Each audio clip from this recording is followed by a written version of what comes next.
Okay, good afternoon, everyone, and welcome to Smudcast number 827. I do not recommend Dragon Age the Veilguard review. Thank you, this person, for actually writing in proper capitals and sentences. It's just nice to see a sentence once in a while that isn't exaggerated. Anyway, this is from Skill Up. Just came out today, I believe. And wow, it's got, it came out yesterday. It's got over 1 million views. This guy's obviously a popular guy.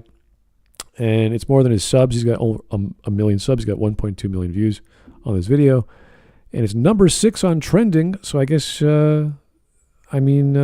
people like Dragon Age, but don't like the Trump debate conference with Joe Rogan a few days ago. It has like 40 million views. I don't know. Anyway, this is a long one, 46 minutes. And wow, we're in for a long night. Not much sure to expect. Skilp's pretty good. He's a very detailed reviewer. I watched the other reviewer called Mortis Gaming. I like him because he covered Pathfinder Wrath of the Righteous, so I like his detailed analysis of those style of games. But he was calling the Veilguard Game of the Year, and I was like, wow, are you for sure about that, sir? So there is either people who love this game or people who hate this game. I've not found anyone who's sort of in between yet, and I don't think I will. I'm not really looking for them, so it's strange. From my investigations into people who liked or not like the game, I've noticed there's a clear split. The reviews that are negative usually delve into gameplay, story, character, graphics, all that sort of stuff. And you think, oh yeah, and they're usually like good 30-minute long videos. The reviews that are positive just boil down to, wow, I'm glad it's all gay. God, I'm really glad that we've got all these gay stuff here. Isn't this representation great? And it's like, okay, there's a clear split of who likes it and who doesn't like it. If you're part of a certain ideology, you like it. If you're not part of that ideology, you're not going to like it. That's a horrible divide to think about game reviewers. And the thing with Mortison is because he does 100%, so he had the game for 2 weeks and he played it for like 70, 80 hours, and he really enjoyed it. Yeah, there were some things he didn't like and this and that, and I'm like, okay, fine. But I was like, okay, this is a guy who's like a hardcore D&D RPG guy, Pathfinder guy. And I'm still playing Pathfinder. I love these games, the isometric style RPGs. So for him to say, "Hey, this is pretty good," I was like, "Okay, but you're getting a watered down version of Dragon Age because you get 2 characters instead of 3. You only control 1. You only get 3 skills, and from what I've heard, the AI isn't very smart. You have to tell them what to do, or they'll just sit around in the background, and they're invincible. You can't get them killed. So it's this weird sort of, do I really want to play a watered down fantasy Mass Effect game, which is so redundant, as some people have said that the gameplay is all the same. Like if you learn the tutorial at the start, every battle is like that, which is strange. It is, and like most of the enemies are bullet sponges. Considering they have an ignite an explosion system with Mass Effect 3's multiplayer where you could charge up a combo. So I was like, that's, they're taking stuff from other games or other BioWare games that work well, arguably. I think that was one of the better parts of the multiplayer in Mass Effect 3. Putting them into a fantasy setting, you're like, all right, cool. That should work. And I guess it does, because that's what you do. Now the question is, are all those other skills that don't have the igniting and the explosions going to be even bothered with, because you have this surefire way of blowing people away? I don't know. We'll have to find out. I don't even know what Skill Up is going to talk about, but gameplay is certainly going to be a focus. From what I've seen, all the visuals, if you don't like the art style, you don't like the art style, but from the environments, the environments look pretty cool. Like they look all this really good lighting.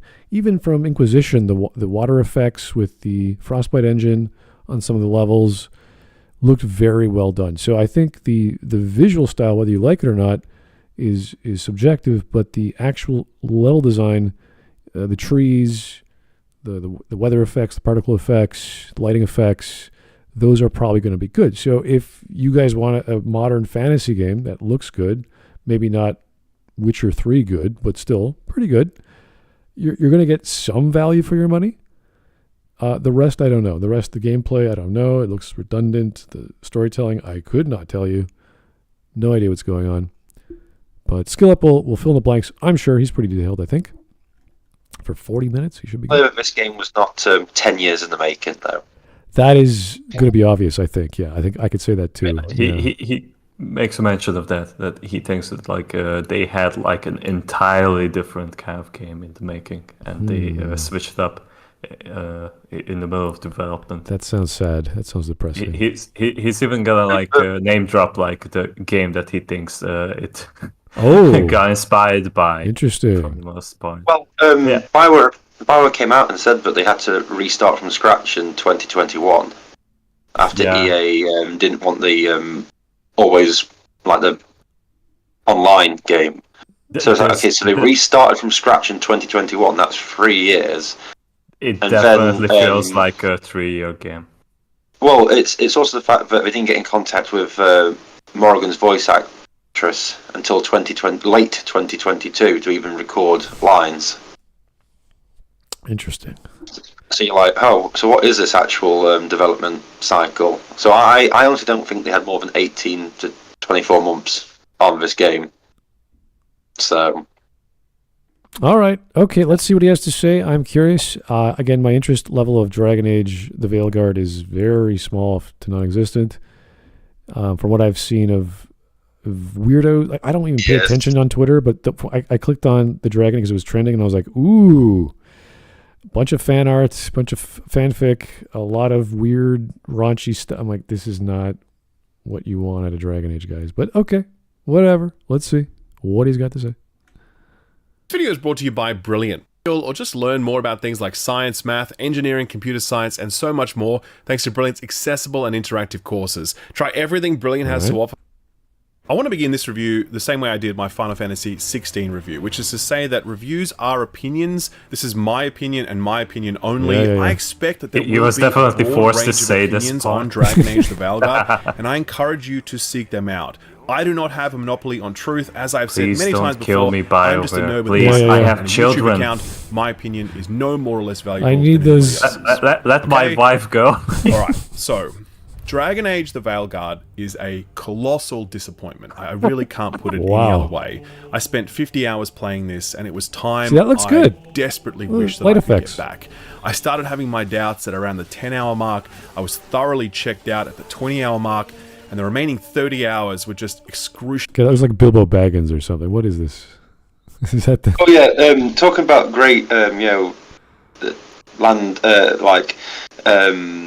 environment graphics. Then you come and look at the faces, and it's like they just look like doughy, pudgy, Play-Doh hobbits. Yeah, I was going to say like a hobbit. It's like he looks good as a hobbit, but I wouldn't call that a human. He looks kind of, childlike. Oh, It looks way too cartoonish. That's the problem. Yeah. Also, I've noticed that Rook only has one,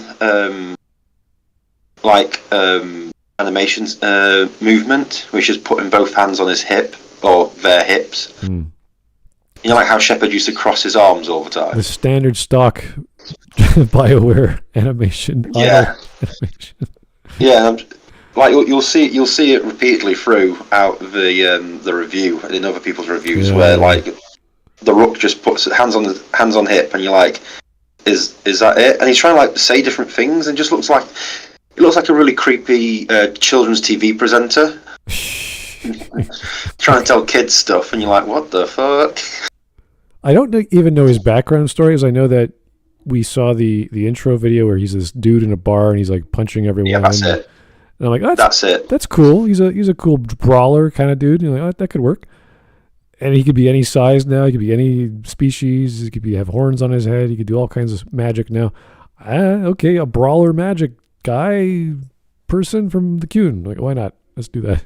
Well, considering every class pretty much has the exact same fighting style of melee weapons. Yeah, they all use the exact same, so I don't know why I've even bothered. Well, you saw the fan art, or sorry, the poster where he had that sort of dagger-looking object, the same way In Inquisition, it was the helmet. Like every Inquisitor had the helmet. That was like the thing that made him look like the main character. So I guess they have the robe over their head and the dagger. So I was like, all right, everyone's got a dagger. That's fine. You could use that as a motif to stylize the main character. It's totally cool. Just how does it work? Like you have to tie that into something. And with the helmet, it was just a visual thing. The same way they chose Shepard to look like a guy from Cabana or some sort of fashion magazine. It's like, all right, they got a model. Fine, whatever. Was it Mark Vanderloo or something like that? Yeah, some European model. I don't know. As I was forced to suffer through the endless morass of banality that is Dragon Age the Veilguard. In many ways, Veilguard is a bigger disappointment than Anthem was. Wow. To handle Wow. Your favorite game, Smut. Oh my God. Casey Hudson's like, oh yeah, it's not as bad. I just read today. Somewhere in a darkened room, Casey Hudson and Matt Walters are high-fiving each other. The guy, the producer, the guy who came in after Casey, he's Ben Irving or whatever his name was. He says, I can't wait until they bring back this game. And I'm like, dude, just let it die. He got interviewed by, I don't know, like Game Rant or something. And I'm just like, no, dude, it's dead. No one wants it. Let it go. So, wow, that's a lot. I don't know what's going on with this gentleman here playing tennis. Okay. I'd expect to see some pretty shitty tennis. BioWare never had any business making a looter shooter, and so when Anthem flopped, its failure was easily explained, easily reconciled. But if I hand LeBron a basketball, I expect to see some fucking points on the board, and it's impossible to imagine a bigger home court advantage than this for BioWare. The Dragon Age franchise, one of their most beloved and most successful, no pressure from EA to cram in all sorts of live service bullshit like it was meant to have at one point, but they pivoted away from that years ago. There's no in-game cash shop here, there was obviously plenty of development time and budget, there was the freedom for BioWare to make a BioWare-ass BioWare game, without any compromises and without any excuses. In no way, shape, or form did honestly, that looked like a scene from The Hobbit with these two. They turned into stone. Like that's. I'm just liking the fact that Harding the dwarf now has magic, even though the law states that dwarves don't have magic. Yeah, they can't. Yeah, they can't at all. But Harding's now got magic, and it's a main thing that she's got to try and understand. Oh yeah, listen, this is one of the greatest things. After Mark Gaider came out and called people tourists, the game literally has no law connecting it to any of the rest of the series. David it Gaider, breaks it constantly. He actually did multiple posts over the weeks after he said that, and he started defending Top Scars because, well, we didn't write in the lore that you couldn't do this, and it's like, they did though. It's kind of weird when you have shapeshifters that can transform into spiders and other creatures, but you can't perform magic on other people. I don't see why not. The only reason... It's weird when there's Top Scars, when the entirety of like the Dragon Age world is quite clear on male and female genders. Right. And the fact that even the most liberal groups never had trans people. Yeah, unless you have hardcore D&D or Pathfinder rules of like transforming an opponent into like a frog or putting them to sleep. The reason you don't have this in gaming in general, like action games, is as soon as you have the ability to stun an enemy or put them to sleep for a long period of time, and by long I mean more than 10 seconds, effectively they can do that to you. And that's called stun locks or just stuns. And I've seen that in games, multiplayer games, MOBAs, where you are literally sitting there for a minute. They took this happened in Reign of Chaos, Warcraft 3, this custom map back in the day called Three Corridors, like a precursor to Dota. And all they did was they imported the hero characters. One of them was a vampire, and the vampire has the ability to put a character to sleep. So if you're fighting against the vampire and he puts you to sleep, boom, you're not playing for a minute and a half. And like that is not a good game design. So the reason they don't have polymorphs on your opponents, because they can do it to you. And as soon as they do it to you, you get stun locked for a minute unless someone frees you or spells you or gets you out of it. And that's going to piss off a lot of players. So gameplay-wise, I totally understand why they didn't do that in the Dragon Age world. But in the lore of Dragon Age, if you can polymorph yourself, nothing should be stopping you from polymorphing another person. And this is where the conundrum gets called in. Well, we're going to have surgeons that can do all kind of scary stuff like we had in Dragon Age 2 with Hawke's mom, where we had this pervert who was hacking up body parts off other people and putting them onto other people and making this Frankenstein lover he wanted. Like, that works because, it's part of the plot, it's part of the main character, it's personal. With dead bodies, though, that's the difference. It's hacking up dead bodies. It's not, and also the result of it isn't actually anyone living and enjoying their life. It's a permanent torture. So they're using the lore to make a dramatic scene which is plot driven and part of the main quest, and it is creepy as we wanted from a dark fantasy story. So it works within that context. Obviously, it's not polymorphing, but it's something along the lines of changing your body.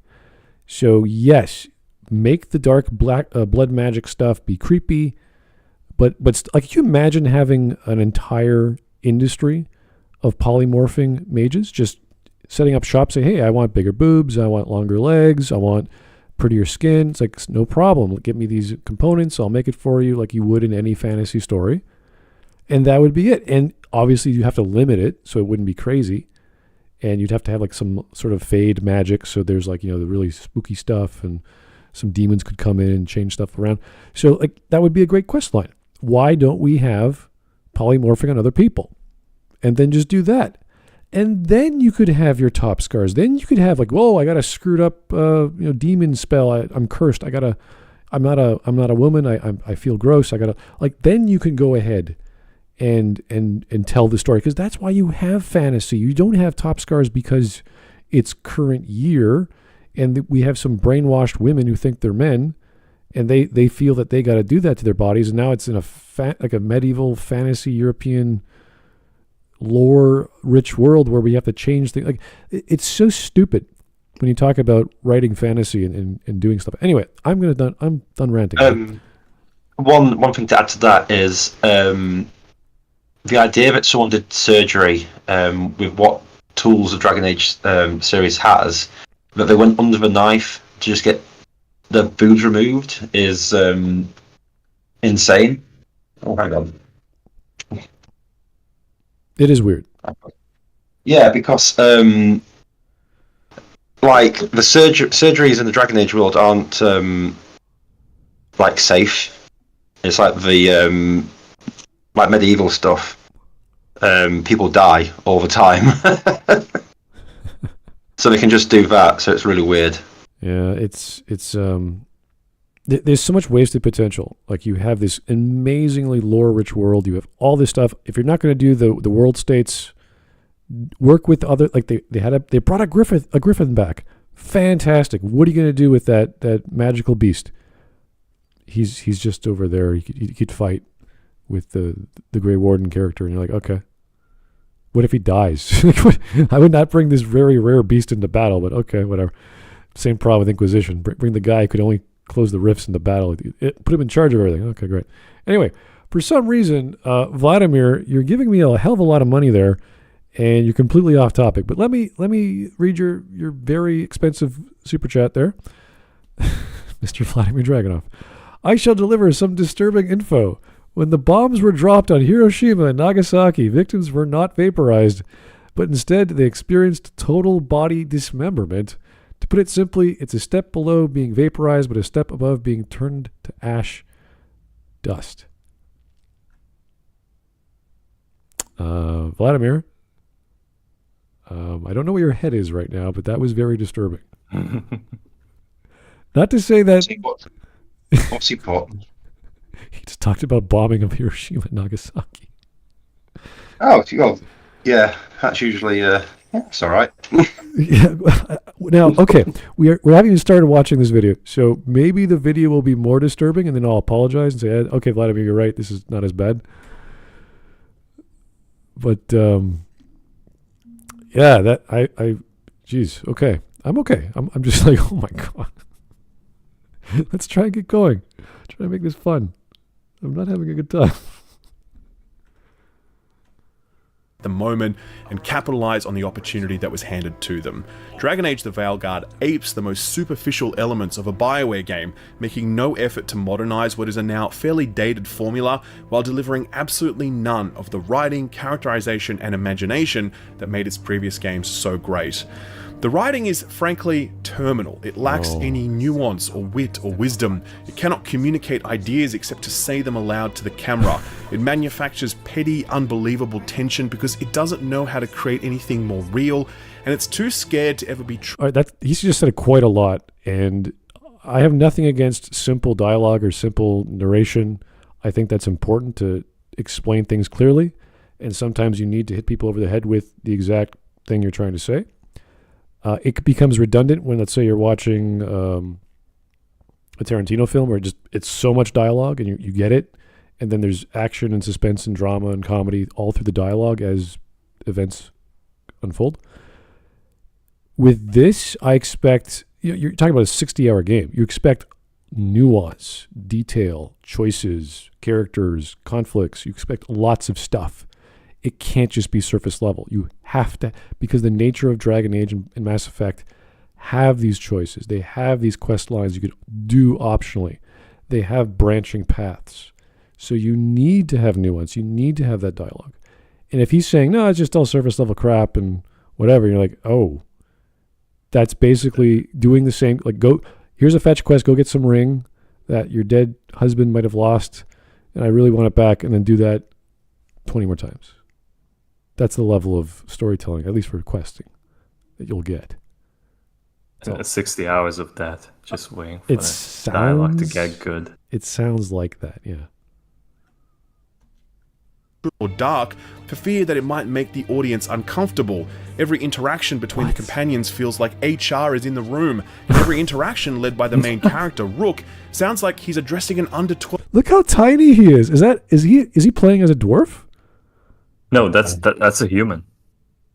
Can you change the size of the human? Like, is that like the small human or something like that? I guess so. The only thing that you can't change, supposedly, is the hairstyle. Really? Yeah. That's funny. I thought that'd be like one of the big ones because the hair is so dynamic, and that was one of the dumb 2 weeks ago. Some like, look how beautiful Rook's hair looks, and I'm like, wow, it's like the demo from World of Darkness, like 15 years ago or whatever. Like, what got me about that hair comment was, oh my god, the hair moves in the game. I'm like, yeah, they did that in Dragon Age 2. They finally caught up. They did. They also did Inquisition, but they did a lot more. I could tell they did a lot more work in the Veilguard. So if that's a big thing for you, it's purely cosmetic. I mean, okay. Well, my point is they had something in 2011, and then they just sat on it, and then you meant to say, oh, it's a brand new thing. It's like, yeah, they had that ages ago. They should be putting this into a game. Is this Unreal or is this Frostbite? I can't remember what they used for Veilguard. Consider it's EA, and they're really hard on Frostbite. I'm assuming it's Frostbite again. Yeah, if they said we don't want multiplayer, but Frostbite is designed for multiplayer. It's Frostbite. Yeah, I just looked it up. Yeah, I think so. Okay. No wonder some aspects of it look so outdated. Yeah, but you know what? It worked fine in Inquisition. The artwork was fine. The visuals were good. So, I didn't mind anything. The lip syncing is just so off, though. Really? Yeah. I haven't seen or heard it, so I can't say. Yeah, once you see it, you can't unsee it. Oh, yeah. Look at Rook's lip syncing. Like that's gonna be very noticeable very soon. Just brighten this up a bit. All right, here we go. Or a semi-final, or teaching toddlers how to properly share toys. The way you build relationships with your companions is... You know what these character models look like? They look like the first two Shrek movies. Do you have like the character design from those movies? Oh dear, that's pushing it. I think is that a Pixar film or a Disney film? That's DreamWorks. DreamWorks, okay. You uncultured swine. I don't know. It's been a while. Just because it's been 20 years since Shrek 2 doesn't mean you can forget about it. Yes, the best movie of 2004. Oh, God. Outdated, drawn out quest lines, completely starring disposable villains and these recycling the same These guys' heads look huge. I don't know about you, but their shoulders are... They look so huge, like it's a cartoon, and like the eyes as well. It's like those like unfinished like 3D models that you see when like someone just started modeling, and then they apply like realistic hair on top of those models. Like It that reminds me of like cartoons on like Netflix. Well, this guy's hair is a pompadour or whatever you want to call that top cut. It's like 2 inches tall. It looks like if he was balder or I don't know, didn't have any hair, he would look okay. I could wrap it around my brain, but his head is so big, and then the hair is so tall, and you're like, okay, is there any body to this dude? Is he a giant baby? Like, what is going on here? And these are warriors. They're gonna fight. Like, I get stocky dwarves because they got this massive weight and they've got these huge hammers and axes. You're like, all right, they're gonna do some damage. They could take a hit, but this dude's like a mid-range mesomorphic big head. Like you're for a moment I thought like his name is Mario, and then I realized it's Hilario. Oh dear. He looks like an Italian. Hilario, we're going to have a pizza party. Mamma mia! Okay. As you find elsewhere, the romance system reliant on the "will bang okay" button, even when it doesn't make sense for that to be an option, with no supporting systems behind it to make your romance decisions feel believable or consequential. The world design is so weird. I have never encountered worlds quite like this. They feel more like Overwatch maps than actual explorable spaces, and they're littered with puzzles so mind-numbingly stupid that I wonder how little BioWare must think of our ability to solve puzzles. And the combat is like, man, shallow is too kind a word. The lack of enemy variety, the sponginess of those enemies, how limited your control over party members is, it all makes combat so utterly mindless and so breathtakingly repetitive. Let me put it this way. I spoke to 2 other reviewers who both ended up lowering the difficulty to the easiest setting, not because it was hard, but because it was just so drawn out and so boring. I've never done that before for any game that I've reviewed, but I did it at the 40-hour mark here, and I swear to God, I wish I did it 20 hours earlier. I know how brutal all of this sounds, and I want to be super clear that I desperately wanted it to be different. I really did. I am aware of the stakes surrounding this game and what it means for BioWare's future, and I was praying so hard that BioWare's next... They see in the background, they've got another fucking like Anders character who's got a demon inside of him, but is perfectly normal. Oh, really? So he's another one of the Dragon Age 2 characters who's struggling with his literal inner demon of whatever. So he's also a homosexual? And he's homosexual, yeah. Yeah, look at the subtitles. They've called it Spite. A demon of... So it's a demon of spite, and you're like, well, that isn't a demon. There's no...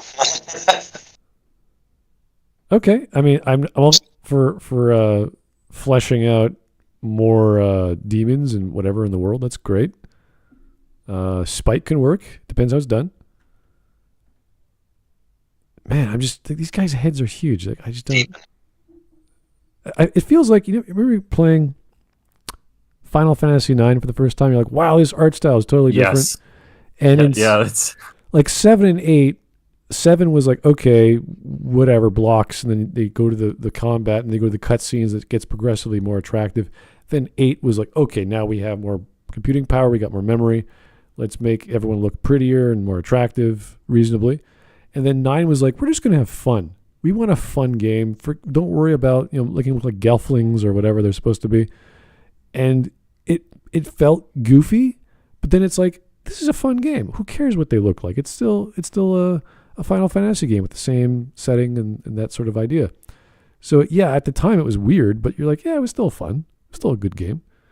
And this is like using very high definition renders and graphics cards and the Frostbite engine, which is supposed to be photorealistic, and doing that. And I guess it's trying to be a Pixar film with that level of detail. And it looks off. It's just something about this looks too cartoony.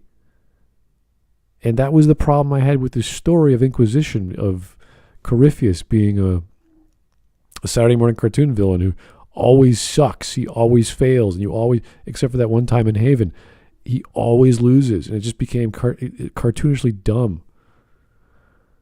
Anyway, we got someone through the Legacy DLC of Dragon Age 2 for the first time. And seeing Corypheus in that compared to Inquisition, I was like, what the hell did they do to this character?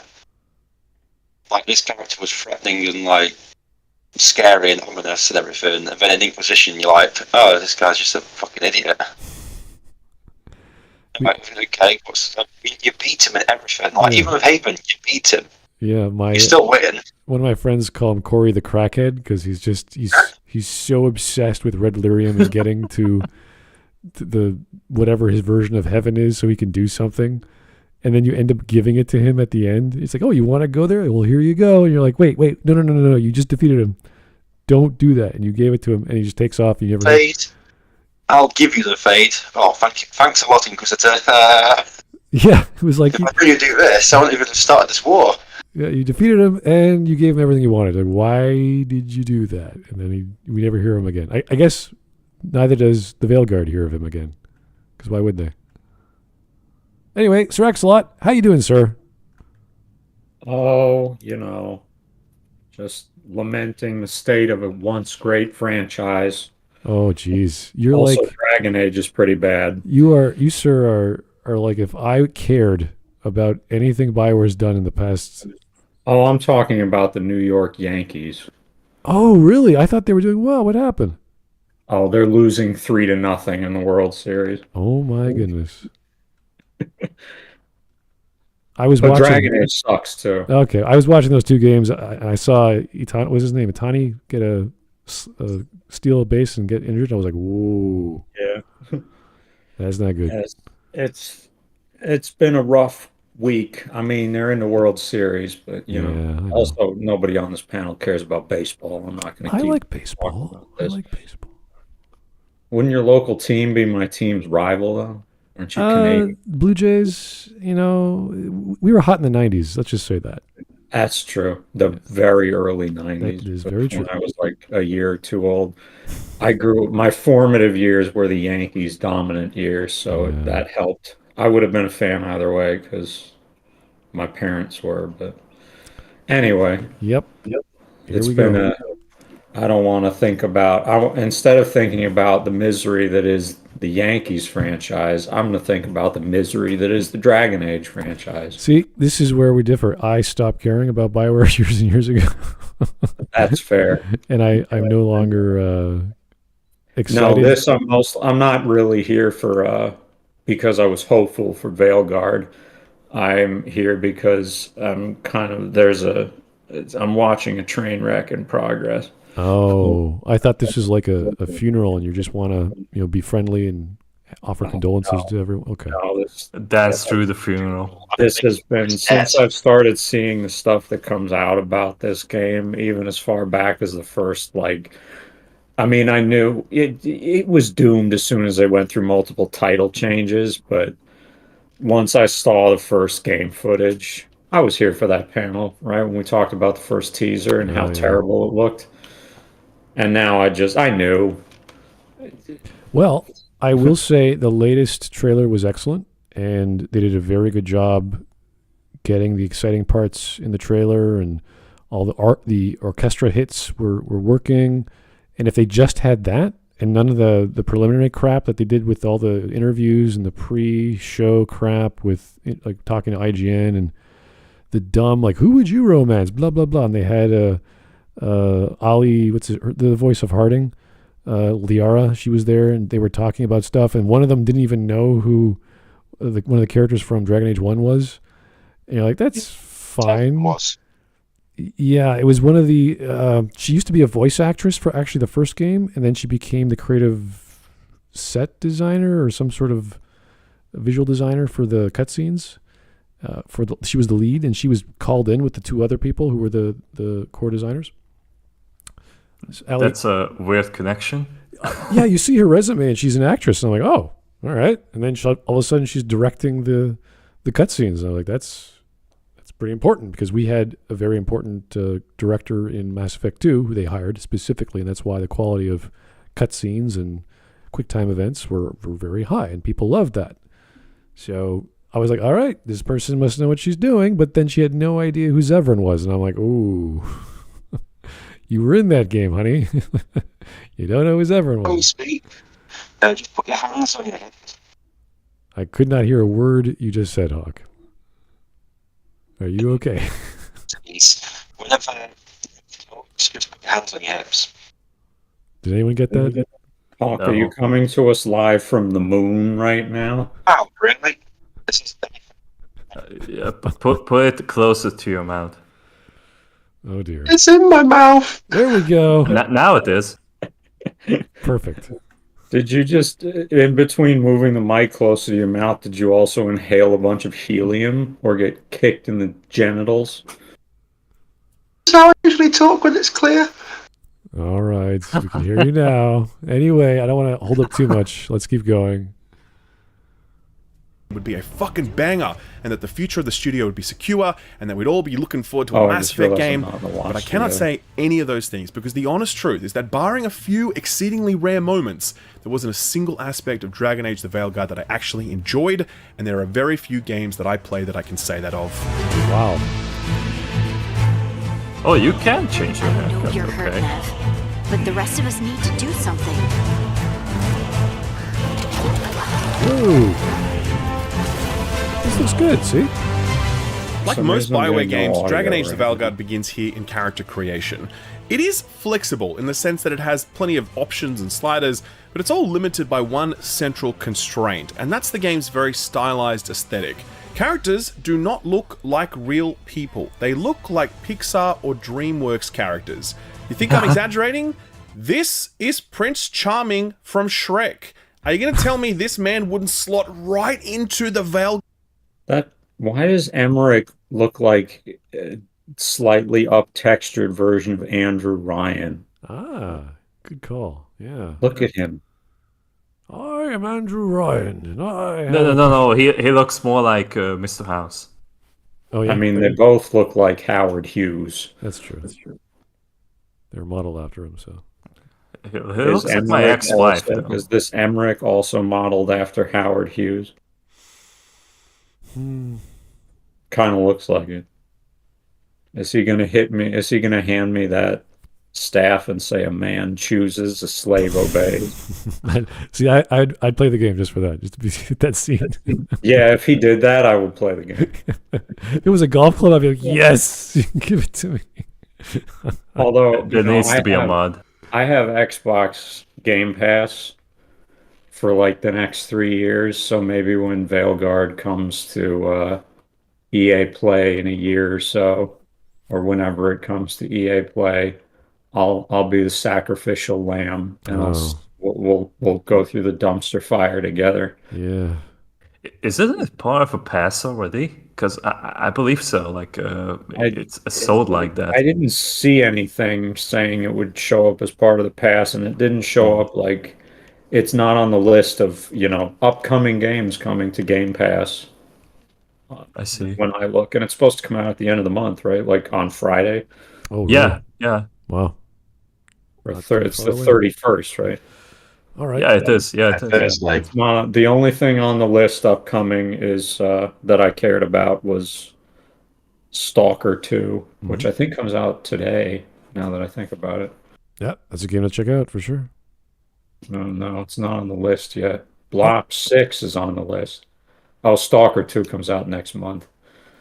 All Coming to Game Pass right now is Stalker 2 next month, Microsoft Flight Simulator 2024 next month, Wow.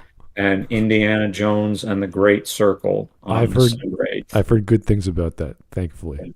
Indiana Jones or Microsoft Flight Simulator? Well, I mean, both really, but definitely Indiana Jones is the exception. I was like, oh, it's going to be good, really. Hopefully it is. Yeah. I get to play it either way because I have Game Pass until like 2027. Nice. There's some like deal where if you have Xbox Live Gold and you get Game Pass Ultimate, it'll convert your time at like 3-2. So I had a free month of Game Pass Ultimate. So I bought 3 years of Xbox Live Gold and got 2 years of Game Pass Ultimate for a third of the cost or something. Yep, gotta take advantage of deals when you get them. All right, let's keep going. And discussion's good when we talk about Xbox Live and Game Pass. Okay. Anyway, here's Thread Not for the $10 or £10. Thank you, sir. I, for one, suggest Wokeguard as an excellent way to hurt someone who doesn't know you don't like them. They'll just be expecting a wonderful gift, then bam, they'll be forced to experience it. If they don't know any better, they'll see it as a new expensive thing. Oh, thank you for the game. I'm a gamer, yada yada. Don't tell them it sucks, or they won't tell you it sucks. They'll be very appreciative. So the season pass has like an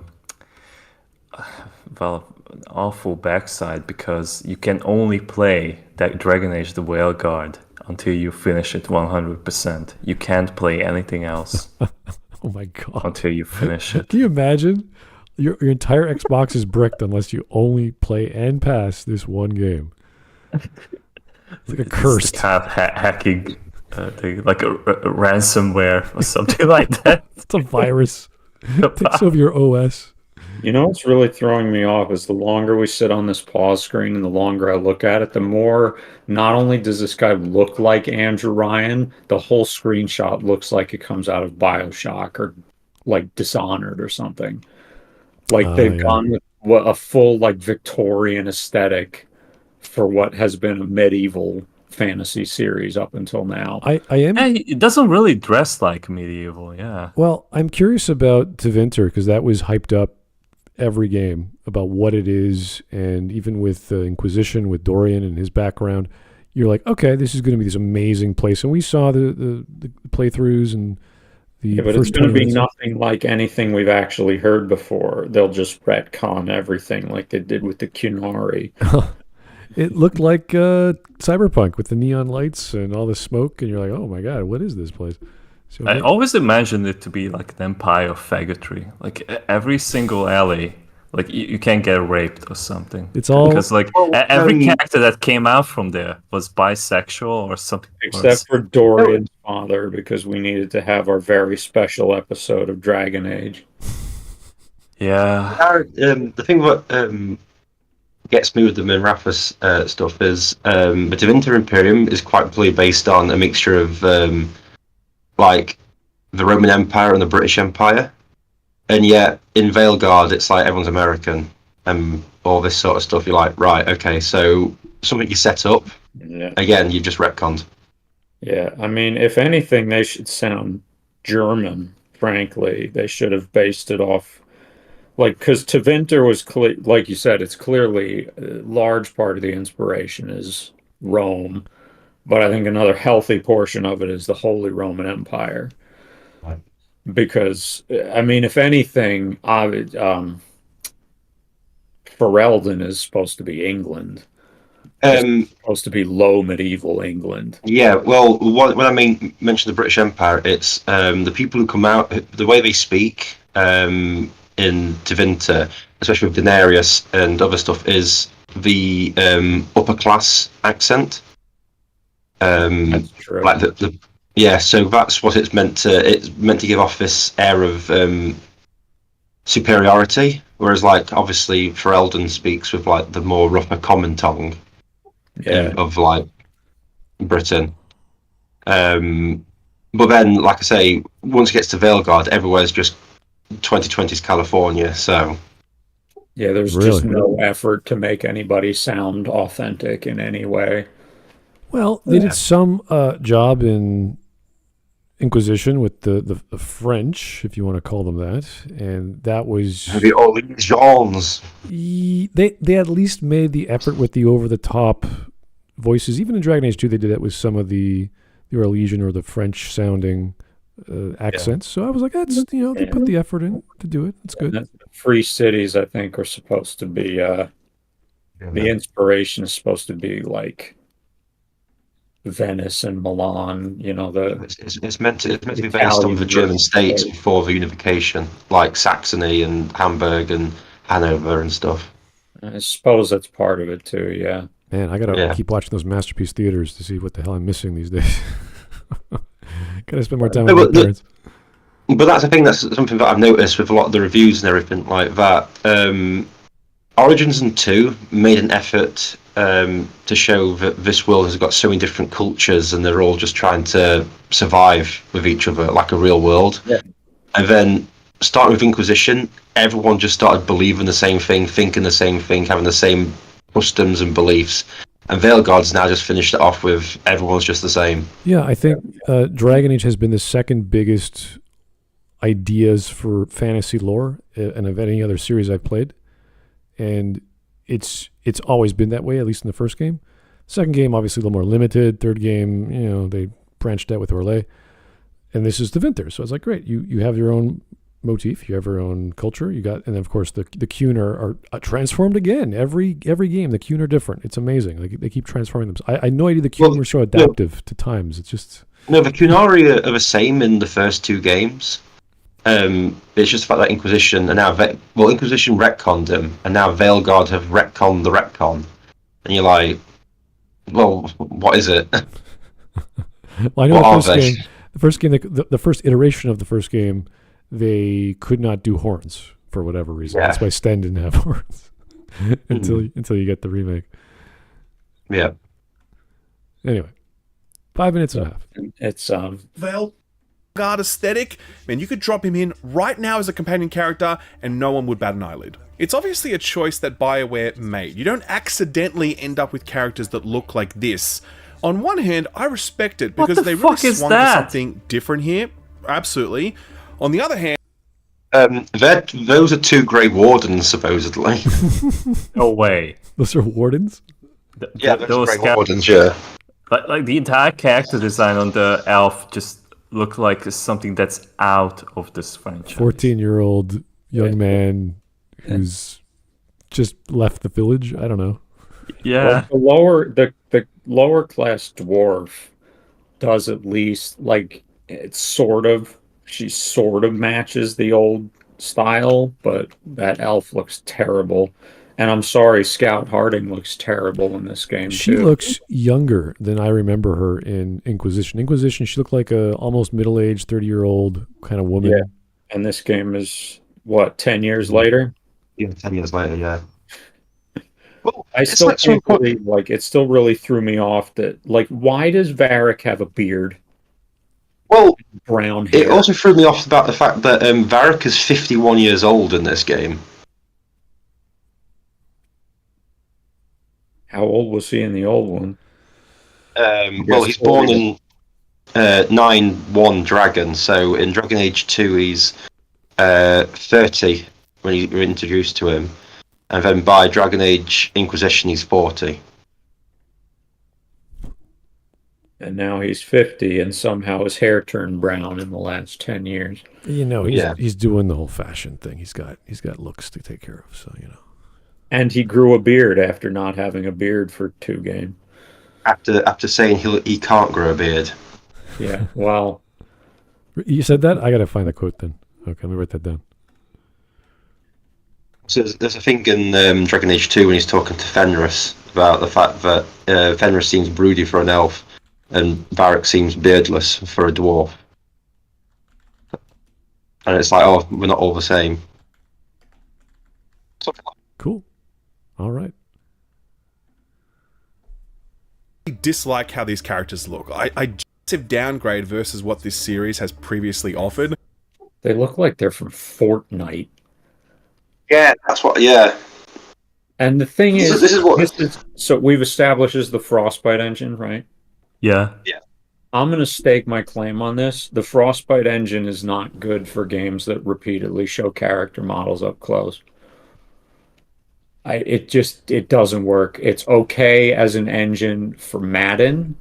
It's not good as an engine for something like Dragon Age. Wasn't like the newer Hitman games using Frostbite as well? Well, it can handle a lot of like we're talking about networking in terms of Z buffer. It can handle a lot of memory, so it can technically do this. The problem is designing it for an RPG with an inventory and various other memory storage capabilities, like not being online. So you have to sort of turn things off.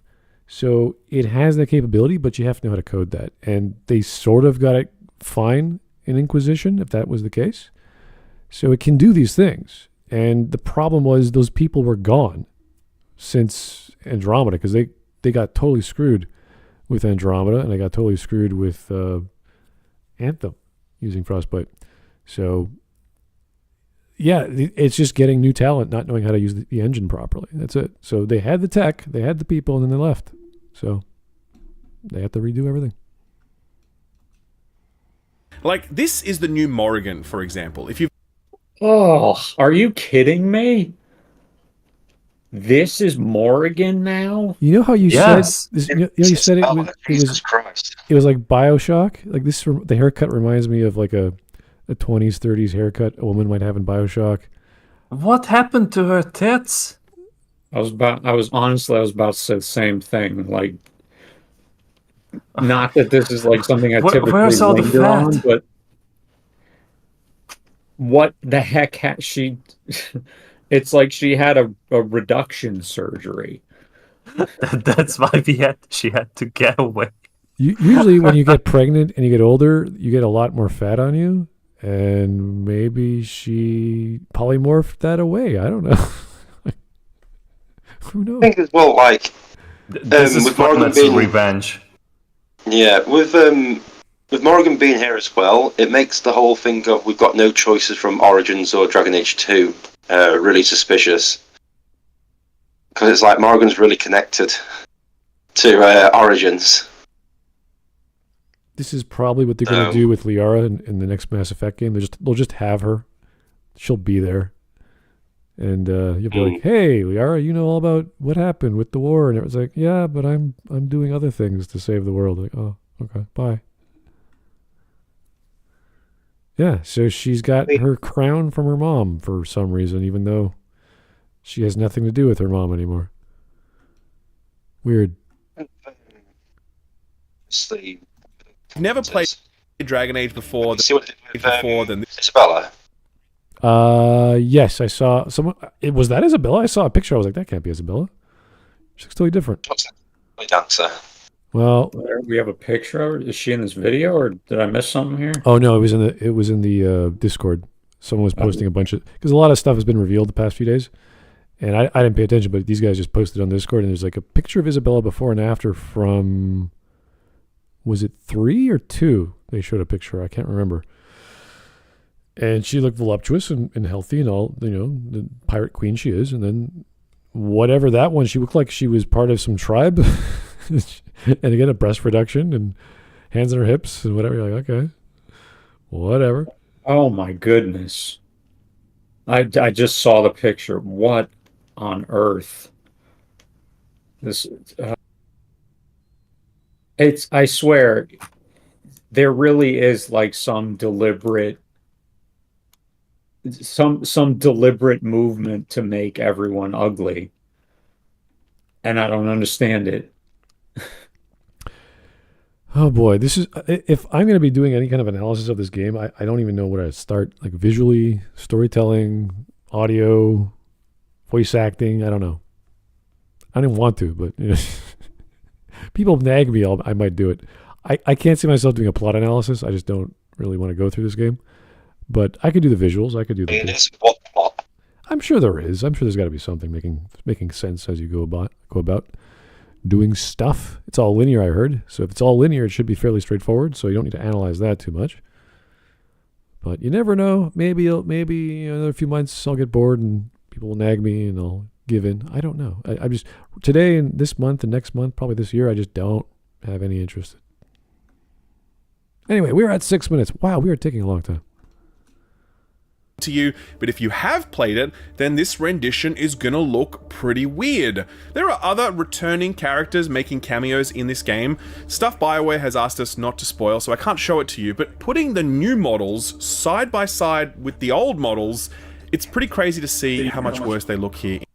Honestly, if the subtitle was not there, okay, and you told me this is a character from the new Dragon Age, who is it? I wouldn't guess that this is Varric, because he doesn't look like Varric, except like if you didn't show me that he's holding Bianca. Wait, didn't Bianca get blown up in the last game? No, Bianca gets blown up in the gameplay teaser that we saw. Yes. Oh, okay, fine. Okay, I forgot. Soulless blows. This is the mission, actually. Like, this is a few minutes just before it gets blown up. Considering that Varric isn't really shown in this mission, I'm not confident that he survives speaking to Solus. But like, if you didn't show me, like, okay, and I know Varric wears the ring around his neck too, right? So if you took away the ring and you took away Bianca, I'd never guess that this is Varric Tethris. Nothing compares, though, to what they did to the Qunari. Like, holy hell, I have no idea what they were thinking. This is how they used to look in the Inquisition. Like, truly badass and intimidating. And this is how they look in Veilguard. I mean, how on earth could BioWare have landed on these designs and thought, yep, that's it, ship it? The Qunari redesign looks comically bad. And it's also kind of... It's like the difference, I'm gonna date myself a little bit here. It's the difference between the Klingons in Star Trek the original series and the Klingons in Star Trek the Next Generation, except they went from Next Gen backwards to the original series. Where they use it looks like a low budget TV show. I would argue, if you look at the Klingons from the original to TNG to the Voyager era, it's kind of like the Qunari in Dragon Age, because the first one, they didn't have any makeup skills or props or budget, so they just put generic face makeup that you look like a Japanese dude who's angry. And then TNG, it's like, okay, now we got prosthetics, we can do cool stuff. And then they did that with Dragon Age 2. The Aeroshock looked awesome, totally fine. They did the remake for Dragon Age Origins, and they gave Sten some horns. Like, all right, cool. And then we get to Discovery, where they completely redid the Klingons, and they had nothing to do with how they looked previously. Their language was different. Everything was different. That's a better analogy. You're right. Where they look like all the all the random like gold jewelry that they're wearing in Discovery, right? Oh god, yeah. Yeah, I wanted to forget about that. So do I. This looks like a generic witch lady who has horns. Like, okay, fantasy. Ooh. Yeah. Like, again, same deal. Like, you'd never... This is barely recognizable as a Qunari. Yeah, if you remember was it Trespasser, where they had that female with the book tied to her arm, and she was big and bulky, and it's like, there's a female Qunari, fair enough. And this is like... The worst part about this is that character that's on screen right now does actually break Qunari law, since she's Tasha's mother. Oh, really? Considering the fact that Qunari don't have mums. Oh, are they born and they're taken away, or? Yeah, they're born and they're raised by the priesthood.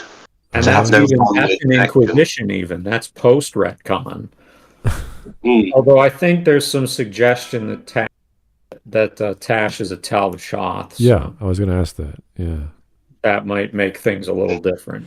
No, she's actually Qunari, because in later bits she says, "I follow the Coon," and all the Coon is about is helping other people, and it's a bit like, well, you can't be a Qunari if you're Tal-Vashoth. That's what Sten was all about, right? Helping. Oh yeah. You know when the arrow shot was burning Kirkwall down? It was just to help other people. Yeah. Yeah, by stabbing them very strongly. Okay. Well, you know what it is because the Qun was very, very obviously, Saharan, and the whole Qun and the Qunari were clearly based on the Islamic caliphates. Yeah. But we can't have them be negative. We can't have the Islam allegory be bad. Yeah, because they hired Alicia Day to play one, and then oh god. Well, the thing about it is, the Canary started off as an incredibly traditional, strict religious ideology, and then slowly but surely, since Inquisition, it's just turned into gay communism. Apart from when they need, obviously, a scene like this where Tash comes out to her parents as non-binary. Really? And it's like, yeah, the scene that you're watching now is when she comes out as non-binary to her parents because they can't accept it. I'm going to have to do a video on that. I think I'll ask for Wisp's help because we all know non-binary is not a real thing. Yeah. And well, it's not even like an in-universe thing. Like if you've seen the clip or the screenshot, Tash just says, "I would prefer to go by they them." Oh God. Oh my God! I don't think it's in those exact words, but it's something really. No, it is. It is them exact words. I prefer to go by they them. I am non-binary. All right, so when we're talking about a fantasy world, storytelling wise, narrative wise, a writer cannot add vernacular or any kind of like Mozart, like stuff like that. You can't use words and names that have nothing to do with that world and are just like you can't use cool. Like, that was so cool, hero guy. Like you can't say that because that's not how people would talk in a fantasy world because they don't use those terms. So any term, it doesn't matter if it's lingo, if it's based off some sort of dialect, if it's a swear word, you have to make that all up. You have to use your own stuff. That's why it's hard to make language. That's why we love Tolkien so much. He made up all these languages of all these species, and they use it, and they have written in songs, they have dances, they have all kinds of magic. That's effort, time, planning, thinking through, logic. You can't just do that. People in Talvashoth or whatever, unless you really are some hippy dippy that joined the Qun and for money or whatever and just goofing around, then you might get away with it. But this person is literally genetically a Canary. A Canary, yeah. Running the Qun is, the thing is, they're that strict that anything out of the ordinary and you're pretty much banished from the Qun. Right. Yeah, remember, so the fact that this is a society where in the first game, if you're a woman, Sten thinks it's impossible for you to... He thinks you either can't be a woman or can't be a warrior because you can't be both. Yeah. Well, it's something that it gets brought about Dragon Age 2. The reason why the Arishok can't even talk to anyone about getting the book is because as a soldier he doesn't do diplomacy. Well, it's part of his role. He can't do diplomacy. That's why it all goes to hell. It's not within his role in the coup. I like the way they treat the mages or the magical Canary that they find. The Sarabas. Yeah, that was holy shit. They just tie you up, they stitch your mouth together. You are cursed. We are wary of you, and for good reason. But they still follow the Qun because that's their role. Yeah, and the guy that wonderful quest line was so tragic, and he's no, this is what I am. Katojan. Right. Katojan, yeah. He kills himself because his handlers died. Yeah. It means he's broken the Qun, so he has to kill himself. Right.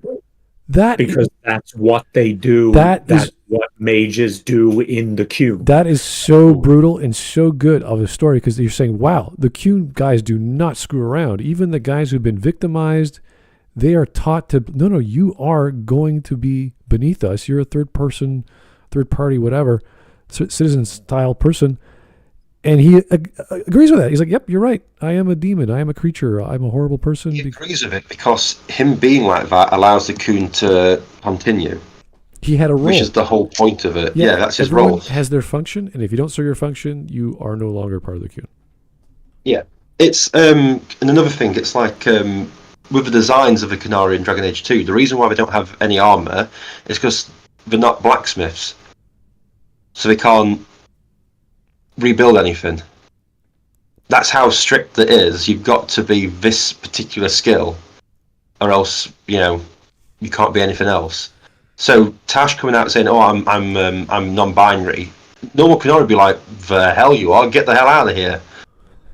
Yeah, if an actual like follower of the Cune, you'd get checked into the whatever Iron Bull calls it, where you basically get re-educated.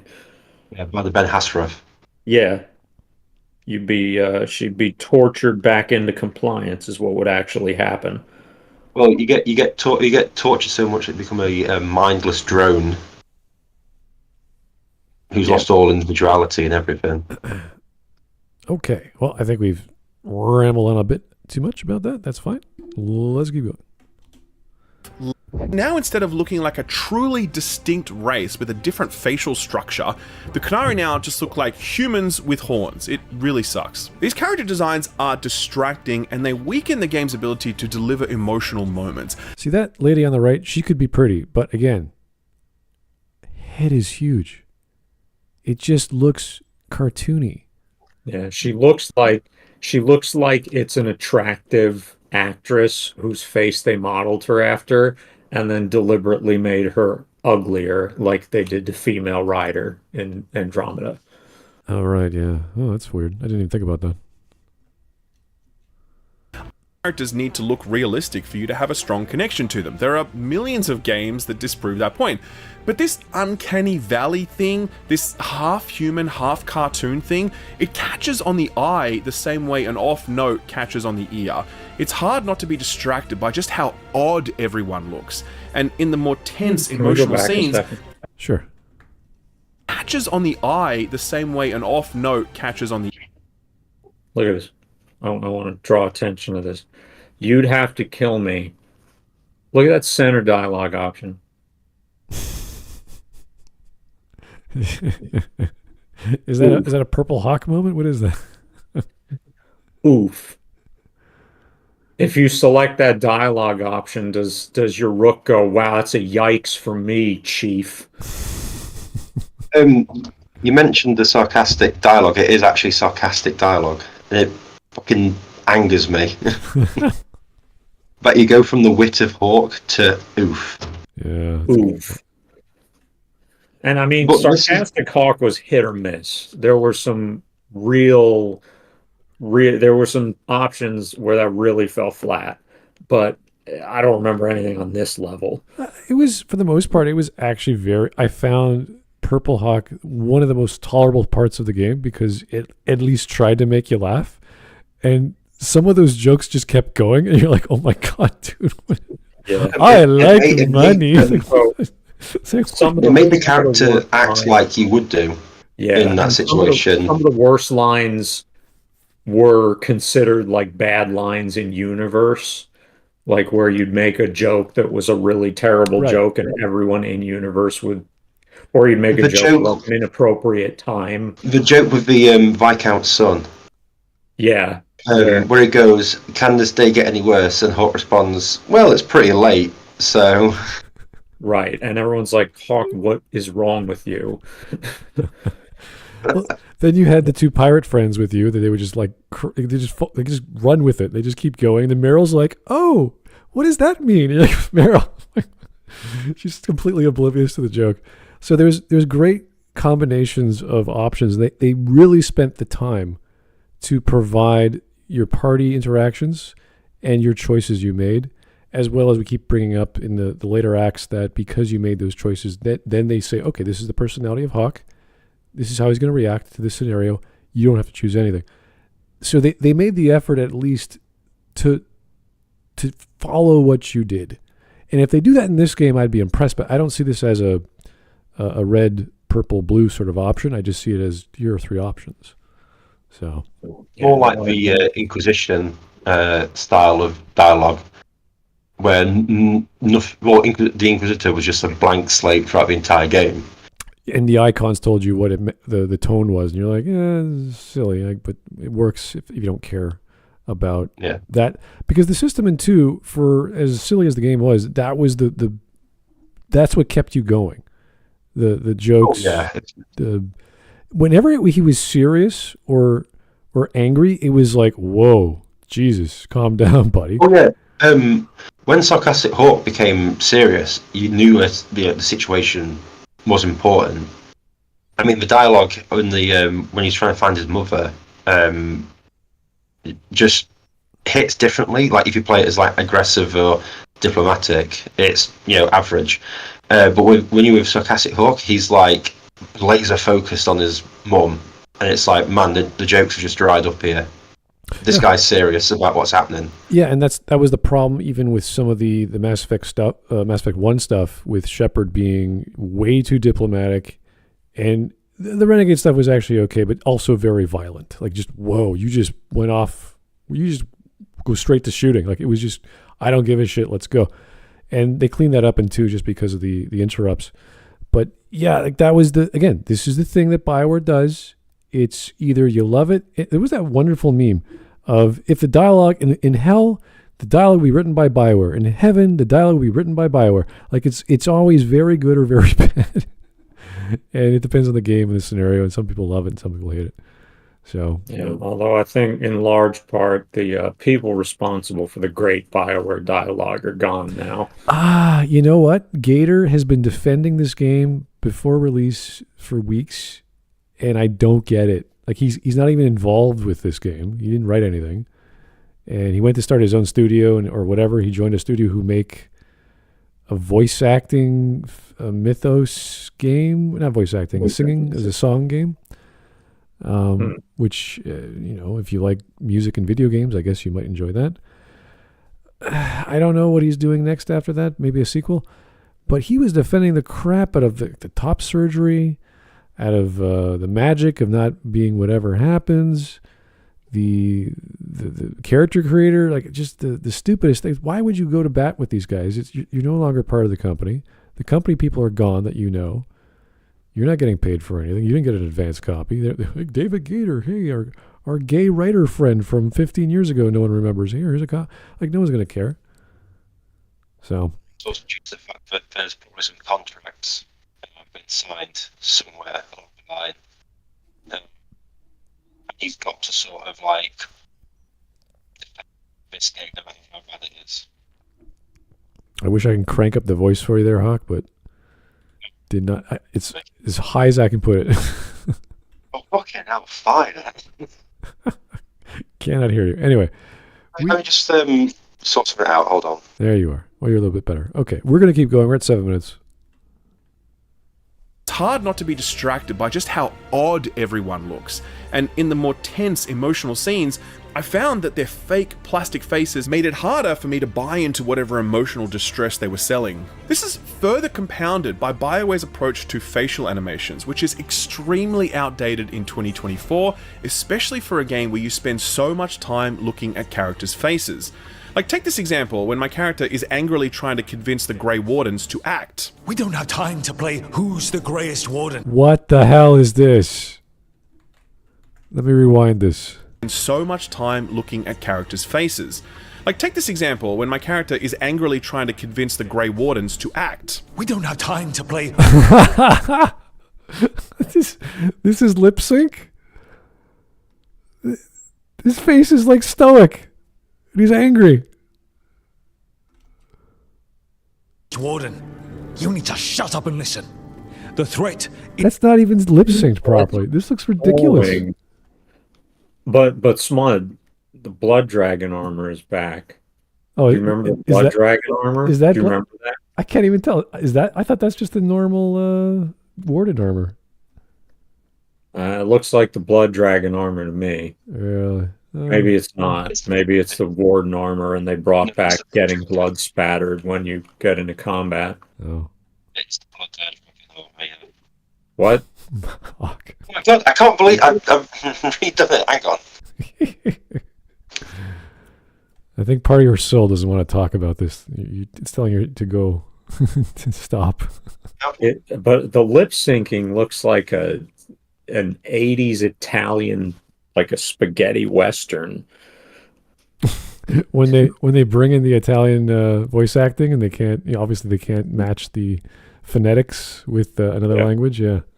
No, like where it's all originally recorded in Italian and then they overdub it in English, and then it's like horrendous lip syncing.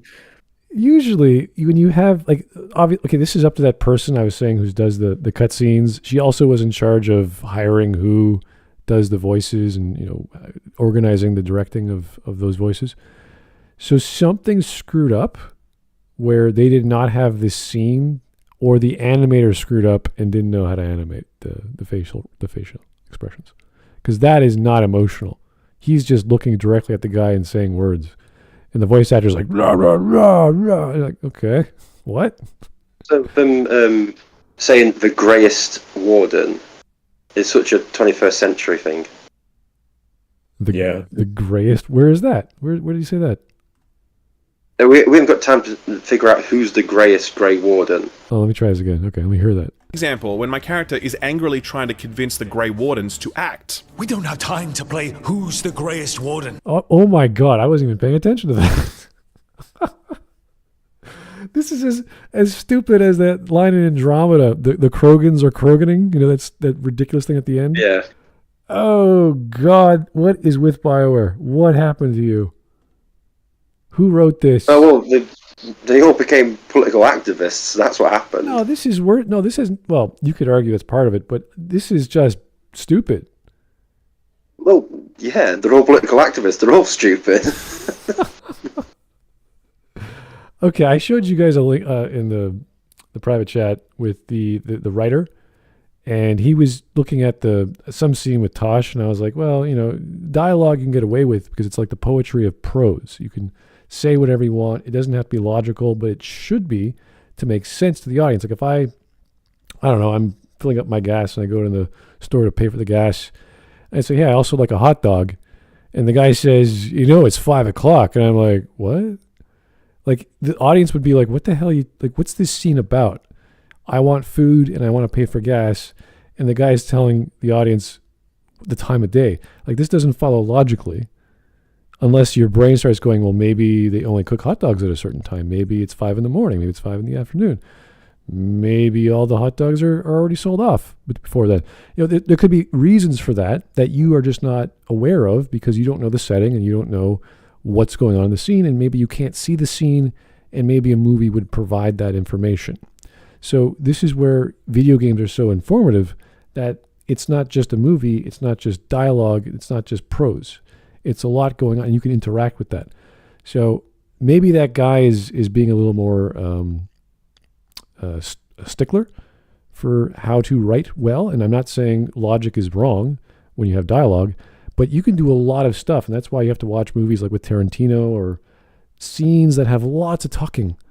And what is going on? What is really happening in the scene? Is it just two people pissed off at each other because they love each other and they're angry, they don't know how to express that properly? Or is it just one guy who wants one thing? And maybe Tosh is just that surface level of a character where she just speaks like we want everyone to understand her because that's all she is. And if that's the case, yeah, you got a pretty lame character, but that's fine. That's what she's supposed to be.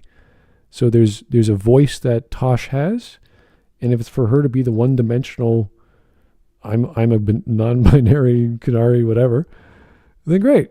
Let her have that horrible dialogue. That's the point, I think. And you could ridicule it for being bad, for being as lowbrow or not very dynamic or deep as you want it to be. But maybe that's the point. Anyway. I hate ranting about things like are so nuanced and you're like, oh, I wish I had a better example to show this. Anyway, Who's the Greyest Warden is dumb. Shut up and listen. The threat are coming, and they're bringing the Blight with them. Or this clip when Rook is dressing down the team after a setback. Last I checked, there are 2 gods out there. They've got plans, and we're falling behind. And if it wasn't clear enough after Demeter's crossing... Oh my God, this is bad. It's just the tone is off. If he was just calm, if the voice actor was calmer, or if the facial animation was more excited and like if his brow was tighter, it would work. But the two are off. It's clear now. They'll rain disease and death across Thedas unless we stop them. In both instances, you really can't see the emotion that the voice actor is delivering. Compare those to this outburst from Cassandra. Yeah, but Cassandra's always angry. Yeah, but you can also tell from the way that her face moved. Yeah, I know. Yeah. That's the big difference. Dragon Age Inquisition. Then we looked for you. We thought it all connected, but no. It was just you. You kept him from us. Now look, for my money, Cassandra's face here looks angry and expressive. I'm not only hearing her rage, but I am seeing it too. And there's our generic Inquisitor, just whatever, just like, yeah, whatever, Cassandra, whatever you want, I don't care. They sidelined Cassandra so much, and after all that hoopla, she got her own animation. She was the frame in the narrative with Varric and 2. And it was this whole big deal looking for Hawke, and now she's like, why couldn't you give us Hawke? Blah, blah, blah. Varric, you suck. It's like, yeah, of course, this is what you expected after all of that. I think this was, like, these are things that the audience wants, and I hope the writer wants as well, because it's obvious that there was all this buildup for Cassandra looking for the champion of Kirkwall, and finally getting to them. To make these two things line up. There's Varric. Look at that. Shaven, no mustache, got some earrings going. Look at that ginger haired man. I guess when you get older, all the red just burns out into brown. Black. Yeah, or black, yeah. I don't know. It just turns black hair. You don't turn white, it turns black. That's how genetics works, guys, when you get older. It's dwarven magic. All the lyrium in his blood just bled out black. That's probably the explanation we're going to get, that it was too much exposure, red lyrium. It turned his hair black. In reality, it's just a lot of just for men. Yeah, he just coats his head in soot every night to look better. I'm not a redhead. I'm a blackbeard. Okay. Contemporary comparisons you could make to stuff like Baldur's Gate 3 or Cyberpunk or Guardians of the Galaxy. BioWare was doing faces and facial animations better nearly a decade ago. What does this remind you of another BioWare game where they screwed up the facial animations? It sounds very very familiar. We've had that problem before. What engine did that game use? I don't remember. I don't know. Yeah. It's above my pay grade. Well, there are still fans of that game, so, it's... Yes, and once I find the last two, there'll be no fans of that game. Oh, dear.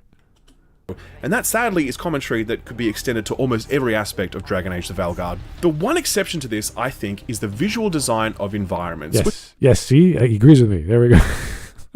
I hope he agrees with me.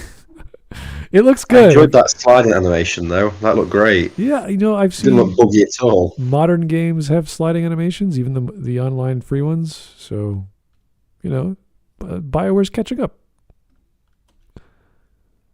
Stunning. I don't like how these spaces in them, but they do look really nice. There's a range of...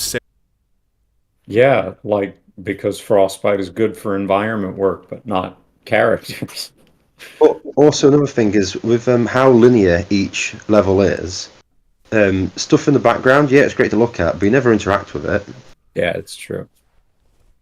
So it's like, sky boxes, but you don't actually get to go to them. Which is funny because Frostbite can do destructive objects. We've seen that in all kinds of the what are those multiplayer games with like 120 characters, all shooters, like Battlefield games. Thank you, sir.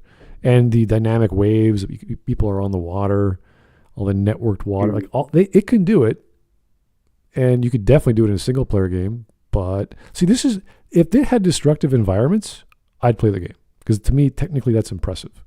And to have it look like this, because all you're saying to the engine is these objects, give them collision detection, whatever scale. Like you can be very hoity-toity with the detail.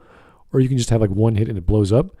But all you're doing is telling the engine, delete this from memory. And if you give it weight and all the other values that you would have an object have in this, we have gravity for the main characters that can jump up in the air and they have a certain natural bounce to them and gravity takes over, then great. I would love to see a beautifully done game with collision detection. I don't even care what the game is. I just want to play that kind of games. I'm interested in it. If they don't have that, then it's like anyone can do this. Anyone can put static meshes on a level in a level editor or Unreal or wherever, and it's not impressive. It's just, I used 1,000 polys and he used 20,000. Then I'd be impressed. But if they don't tell me this, I don't care. Technically, it's not a big deal for me. With obviously with how linear stuff is and everything like is in the distance, it made me think. I recently got Saints Row 2 on Game Pass. That's from 2008. And playing it, I realised how backwards all games have gone since the old days. There's so much to do in it, and it's from 2008. Oh yeah. And then I see games like Veilguard and stuff like that, and I think, wow, we've not got as much as what we used to have. Yeah, I remember Red Faction. That was one of the first games that had destroyable objects. That was 2001. And that was like one concrete column when you're fighting a boss. It was like, oh my God, I think he's cutting through the column, and like that was fun. They tied it in with the boss encounter. So, you can do awesome stuff with the environment, and they just don't do it. I don't know why. It's such a simple thing. If you're making a game where you're shooting things or blowing stuff up, you want destroyable objects. And if you do it in a networked environment and it's using the same engine, I'm sure they have prototypes or instances of those objects ready to go, and you just import them, you apply a different mesh, and then you animate the things how you want to be affected by physics. It's not easy, but that's why I'm impressed by it. I want to see it, how it is destroyable. Yeah, but then you also have to think that the technology's got better, and they do have a long time to make these games. You just think, is it just because they can't be bothered to do it anymore? Well, they wanted to do network play, and they threw that out. They wanted to do dynamically generated environments in Andromeda, and they got close, but it wasn't in a workable state, and they threw that out. Things like destroyable objects we've had for a while, and you imagine having an entire castle that you can just blow up, and be like amazing. Yeah, like you would have catapults. Maybe you invested in ballistas. Maybe you had battering rams. Like you have different ways of approaching it. And you have a whole castle. It was like literally you can blow up the entire castle brick by brick. That would be like, I would buy the game just for that, just to say, how could I do this? I'd replay that level over and over again. Technically, that's all I care about. The story-wise, Dragon Age, I don't care. Doesn't matter. But the story's gone so long and is now so disconnected from each other. It doesn't really matter. Yeah, I mean, I will play a game if the gameplay is really good. I will play a game if the gameplay sucks, but the story is really good. Like, I want the quality thing. And for a tech guy like me, I want to see it because I know the effort put into it, and you need the processing power, you need the GPU, you need the memory. There's lots of ways to do it. There's pixels you can use, certain ways of rendering them. You can use voxels if you like. That seems to be more efficient. There's lots of ways of doing it. So if we had that, I'd be impressed. But it just looks staticky and pretty, and the light effects look good. So, yeah.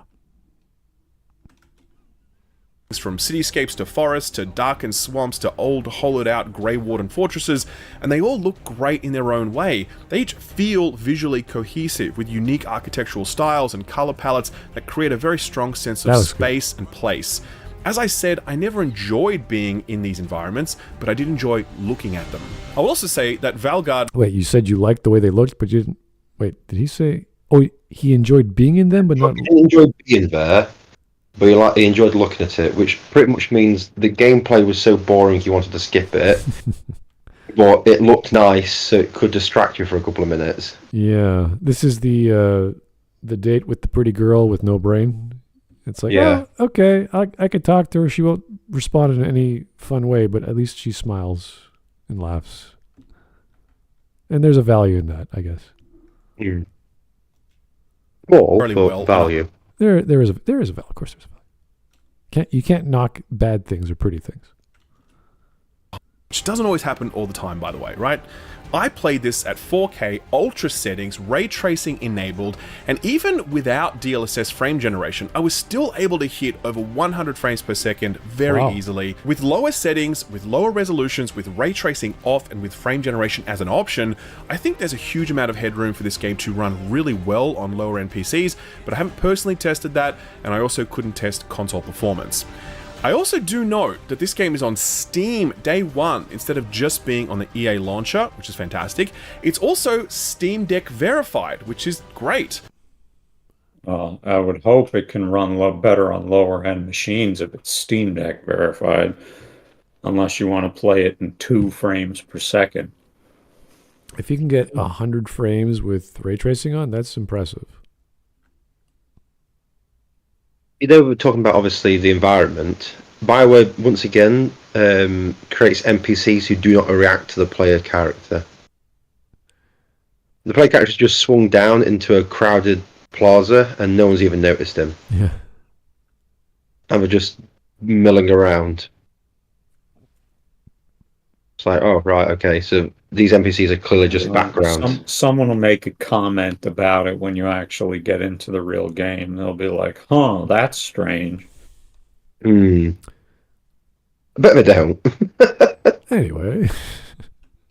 Impressive of all, DRM free, which is a boon for not only performance but also for game preservation. I really applaud EA for making these moves, and hopefully it's something that they'll continue to do in their future releases. So the thing they should never do anyway, they didn't do. Good.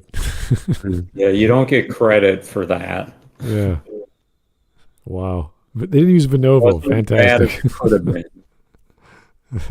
There's no poison. It's like, yeah, that's good. Thank you. The bottom line, when it comes to visuals and performance, Dragon Age the Veilguard is yet another reminder of how much more important art direction is over technical wizardry. Yes, the environments look really nice and the game runs well, but the main deliverable of a BioWare experience, compelling saga starring a cast of characters who feel believable. The weird, stylized, waxy way these characters look is off-putting, and when combined with how stiff and unresponsive their faces are, Veilguard has immediately hamstrung itself in its ability to deliver on the promise of a BioWare game. A promise that is then thoroughly broken when we start looking at the writing underpinning all of this. I can't get past how much this looks like Fortnite. It's the color palette and the faces are so big. Oh, I guess Weishaupt gets attacked at some point. Yeah. We saw that, yeah. By an archdemon. Yep. Yeah. Well, how ironic, an archdemon. It has to be specifically the god. It was like halfway through the game. At least the wardens are doing what they were designed to do. That's fine. I think. That's fine. You'll beat the blight in like 5 minutes. When I heard that there's the archdemon trap or the dragon trap, I'm like, really? They got it built into the walls of Weishaupt? Like, okay, is it mobile? Is it like a weapon? No, it's there. We got it. All right, let's taunt the. What's happened in near Weishaupt? It's like one did. The rest happened everywhere else. So what are they going to use that for? With a giant weapon that can't be moved. It's like, oh, great, thanks. I'm dying right now. You need to listen. My cousin is still alive, and you didn't need to tell me. Bring that first one down. That looks good. This is from the trailer, the last trailer. I was like, hey, this is what you want. You want a bunch of guys fighting a dragon in a Dragon Age game. Looks good. Kind of reminds me of the original trailer we got of Origins when they're fighting the dragon on the mountaintop or whatever. The Sacred Ashes trailer. His trailer. Yeah. I was like, this is good. This is what you want. Okay, so we're going to talk about the writing of this game now, and in so doing, I'm going to spoil some minor things. No major events or reveals, but some little stuff, so if you're sensitive to that, then you can skip ahead to the timestamp on screen. I'll give you a minute to do that now. Are any of you sensitive to spoilers? I'm probably never going to play this game, but I don't care. Yeah. Like I said, the only circumstance I'll play it is if I get given it for free. Yeah. Something like that. Dragon Age games have, generally speaking, been pretty dark. I mean, the first... See, look at that. Look at the heads. Look at the ratio between the shoulders and the waists. It's like, yeah. Could you imagine if they tried to redo this scene today with the two guys with the guy who wants to leave before the joining ceremony? Oh, right. You get sliced. Yeah. It's a Jory, isn't it? Today they go like that. Actually, you know what, Sajori? We can't force you to be a Grey Warden. Enjoy your retirement with your wife and kid. Yeah. He'd just leave. And Davith isn't actually dead. He's just sleeping. The Darkspawn taint doesn't kill anybody. It's just a nice little knockout drug. Oh. How charming. Okay. You know, in Dragon Age 2, there's this bit of party banter where it's making a bunch of innuendos about, I forget who she's talking to, but you know, she's making all these innuendos. I think it's Aveline, and about what's his name? Donick. Yeah. Her husband, yeah. All this stuff. And one of the innuendos she uses, does he shank your Jory? Yeah. And I'm like, I know what I understand it's a reference to the first game, but like, how would she know what that means? Like, the rest of them make sense, right? Because it's like, does he gray your warden? Right? Like, because everybody knows who the Grey Wardens are. One is like, does he Arl your Eamon? Which she's gonna know who that is. But the rest of them make sense. Except that one, and it's always stuck with me, is she says, does he shank your Jory? And it's like, what? How do you know the context for that, Isabella? It's one of the most famous actions at Ostagar. Forget the battle, it's Sir Jory being stabbed to death. Yeah, right? My favorite is her last line in that banter, though. She goes, oh, does he satisfy a demand of your Cune? Which is a pretty terrific innuendo, I'll say that. Yeah. She's trying so hard not to be embarrassed while completely embarrassing herself. It's just the silliest scenario to get your... The Isabella and Aveline conflict is hilarious. Because they're just like... That's not like a ding against the game or anything. Because again, I realize it's there as a reference to the first game. Yeah. But I always hear it and I'm like, how do you know what that means? How do you know who Jory is, Isabella? You weren't there. And the hero of Ferelden wouldn't have told you about it. So he only met the hero of Ferelden only met Isabella to play cards and at best have sex with her. Could you imagine if that's what he was like saying to her? Pillow talk? Yeah. Oh, when I joined the Wardens, there was this guy named Jory. Flips Isabella over, does her anally. And anyway, he got stabbed to death.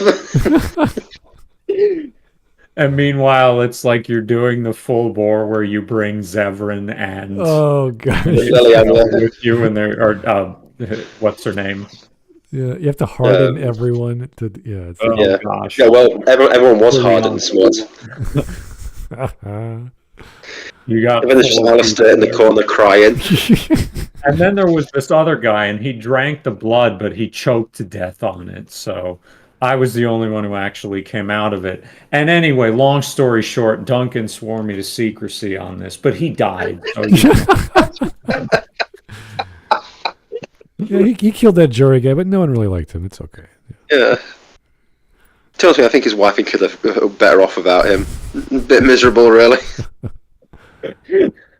Yeah, I mean, he seemed like kind of a coward. He was running away when it happened. So, no, so anyway. That's it. You finish as well. Okay, let's go. Demon blood to join a sacred order, and one of the other guys doesn't survive that ritual. He just kind of dies right there on the spot, and then another guy freaks out and he's like, no, please don't make me do that. And then Duncan, who's conducting the ritual, knows that there's no way to back out of this ceremony, so he murders that dude in cold blood before whispering in his ear, I am sorry. Now, if that moment is like an 8 out of 10 in terms of how dark you might expect your fantasy to be, Dragon Age the Veilguard never gets above like a 2 or a 3 out of 10. It was genuinely shocking to me to see just how safe and cheery and bright and G-rated this whole thing was. What? This is Dragon Age. Great freeze frame. Whoever just paused. Thank you for giving Scout Harding DreamWorks face. She looks so different. If you watch her in Inquisition, she's always like, well, very not clean, but she's just come from a Scout. She looks really bad. She's dirty, She's like, okay, but a clean look like this. Like she's got her hair loose. I think those are freckles or dirt on her face. I can't tell. She had freckles in Inquisition. Yeah, she had freckles. Because every character voiced by what's her name needs freckles on her face. No, Allie Hillis. Does Allie Hillis have freckles? I've never seen a picture of her. No, she doesn't. Okay. Does Lightning have freckles? I haven't played Final Fantasy 13 in a long time. Yeah. You should stop with the first one. I think that's the other sequels I played about 3 hours into the first one, and I'm like, I am playing Auto Battle Simulator. Oh, yeah. I'm playing a Microsoft Excel spreadsheet. It's not fun. And people were like, no, you got to keep going until you get 10 hours in. I'm like, no. Why would I play for 10 hours for the game to get good when I could just go play something that would be fun for 8 entire hours? Yeah. I hate when people say, "Oh, listen, if you just play the first 30 hours, you'll soon enjoy it." What? No, I don't have that much spare time. I like me a good JRPG that lasts a long time, right? Like on my other monitor right now, I'm playing Metaphor. But it didn't take 10 hours for Metaphor to hook me. It took 5 minutes. So apparently, I just checked out his channel in the video section. He said this is perhaps that game was perhaps game of the year. Metaphor? Yeah, Fantasia. I believe it. It's so far it's really excellent. Cool. I mean, there's another option for fantasy stories that are also made by quirky, weird Japanese people. Yeah. Although, I mean, I'll say this: the writing of this game is a little bit weaker than I would like. It's very baby's first racism bad story. Like it gets really over the top sometimes, like beating you over the head with the message. So. Oh yeah. Like it's not bad. It all makes sense in universe, but it just there a lot of the villains act in ways that are just kind of really over the top. Anyway, it's still good, and gameplay wise, it's really solid. But in any case, we're 12 minutes into a 47-minute video. I don't think we're finishing tonight. I don't know about you. It's a good video, so I like his commentary, and the visuals work too. So. Yeah, and Skill Up. I mean, Skill Up's always been a pretty grounded reviewer. Yeah, he's the guy who's the reason I bought Deep Rock Galactic. Oh, his review of it. Cool. But what I enjoy about this review a lot, I've watched up to this part, is the fact that he's getting so far in and he's not even brought up anything to do with anything political. It's this is the game. And it's like you can't escape what's in the game. You can block out the political stuff. Yeah. But if the gameplay and everything like that's bad, you just can't escape from it. Yeah. Okay. I don't know what Threadnought is doing this late at night, but thank you, sir, for the super chat. Here we go. The one the Blight fears is Rook. He is Blightakin, Blightborn. He will use the way of the Blight and save democracy. They brought Skyrim into it. What? Where is this? I don't know. I think what he's what Threadnought's saying is about in Skyrim when they mentioned the Dragonborn. Like Dovahkiin for Dragonborn. Oh, I get Why that. do I recognize Threadnought's name? He's on the panel. He's been on the panel a few times. Okay. Yeah. I don't think we've been on a panel together. He likes to I throw. recognize him either from here or somewhere else. Yeah, he's another British fellow, and he likes to throw money at the screen, read weird super chats at times. So I gotta interpret them and figure out what he's trying to tell us. The exact opposite of me, because I don't have any money, I can't throw anything at the screen. My drunken rambling is totally fine. Okay. I have money, I just don't spend it on YouTube. Yeah, that's a good idea. I thought you said U2, not YouTube, and I was like, oh no, it's all right, don't spend any money on me. Yes, do not send super chats unless you actually want to, guys. That's not a good idea. Okay. I've heard like one U2 song that I didn't hate. So. Oh boy. All right, we're at 12 minutes. Let's keep going. Rated this whole thing was, like, genuinely shocked, because there are precisely 0 moments where something happens that made me go, oh shit, alright, now we're talking. I used the word banality in my intro, and one of the biggest reasons this game feels so banal is because when you eventually realize that nothing bad is ever gonna happen, you stop hoping for something interesting or... I'll tell you, you know what I really don't want to see in my high fantasy RPG? Stakes.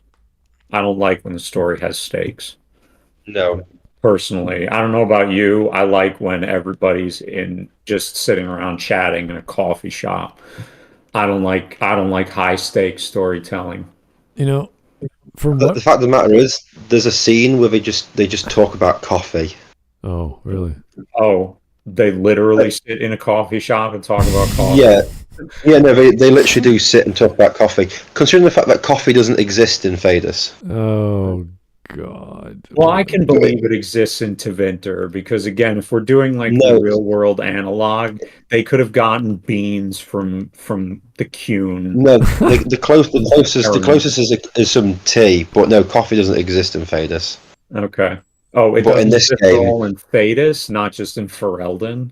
No, Fadus, the whole world doesn't have coffee. Wow, okay. You know, from what we've heard so far, this is sounding very similar to Andromeda of what is going on. It may look a little better visually because it's more consistent and they had more time to put it together. But from what, like, the problems Andromeda had, not the bugs, but the problems of, like, oh, it doesn't look right, doesn't play right, the visuals, the facial animations, the dialogue doesn't line up very well. The walking, I don't even know the walking animation, like everything, like the visuals were fine in Andromeda's level design. That was okay.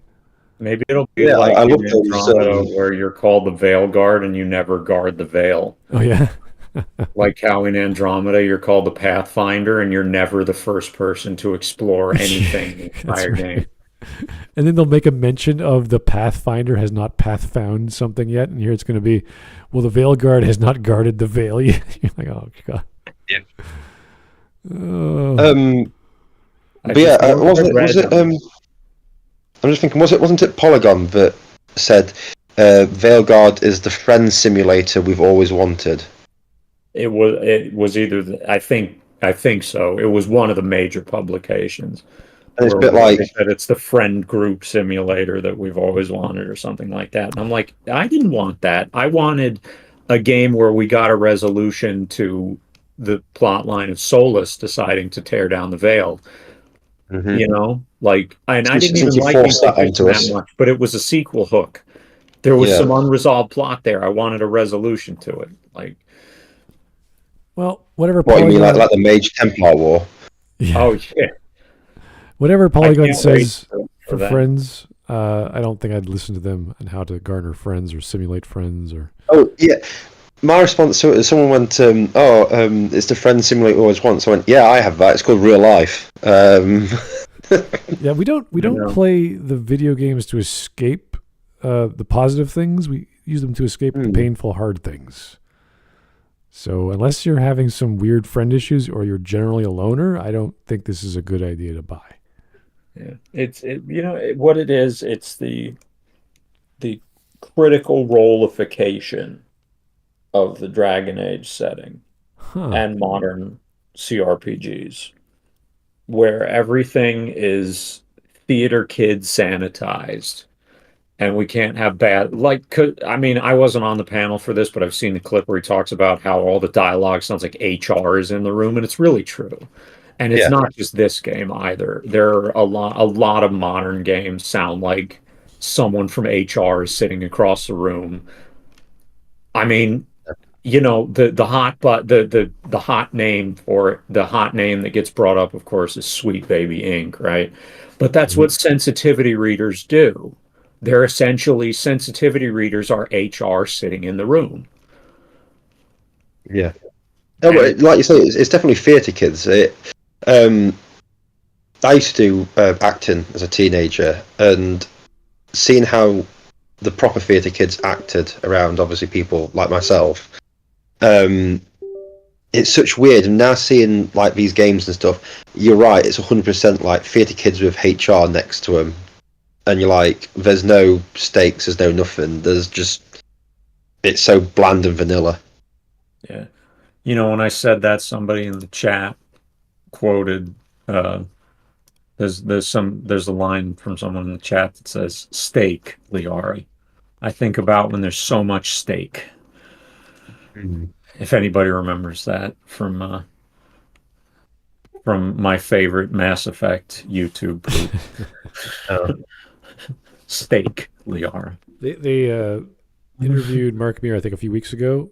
And do you remember these lines, Mark? And they showed up. They showed his "well, bang, okay" sort of videos. He's like, "What? I never said that."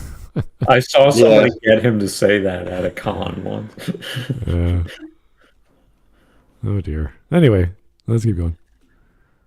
You just surrender yourself to the endless stream of predictable, inoffensive fantasy tropes.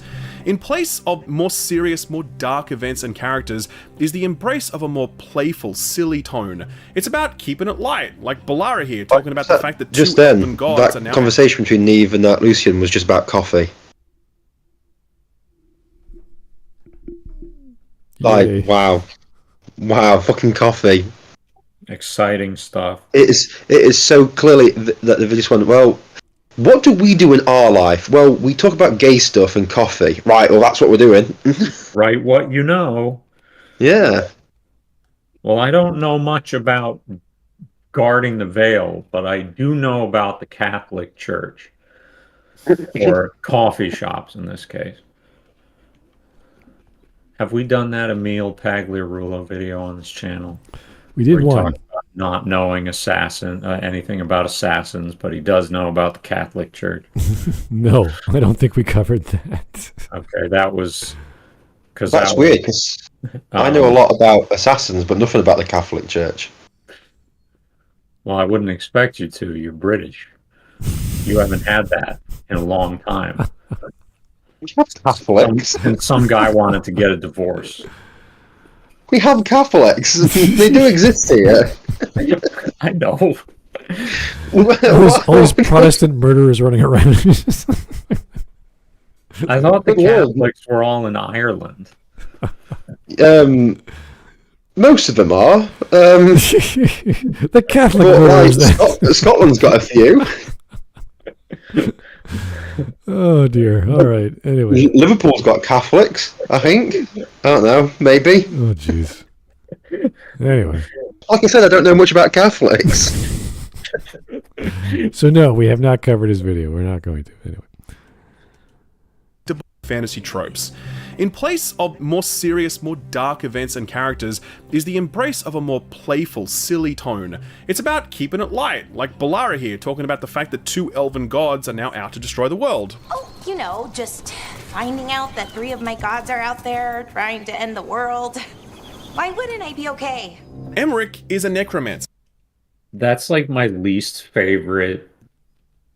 Like, I know that's kind of is to me is like the distilled essence of like what they call like Marvel writing. When you get serious situations like that and you word it that way, right? Like, why wouldn't I be okay? I just found out. It's like Jubilee and Wolverine. If they had that dynamic, it would work because there's the two different personalities. One's very serious and gruff. The other one's like happy, cute, funny-go-lucky. It could work that way, but it sounds like she's just the happy-go-lucky, and you're just like, yes, okay. Yeah, you need somebody. If it's situation like that, right? these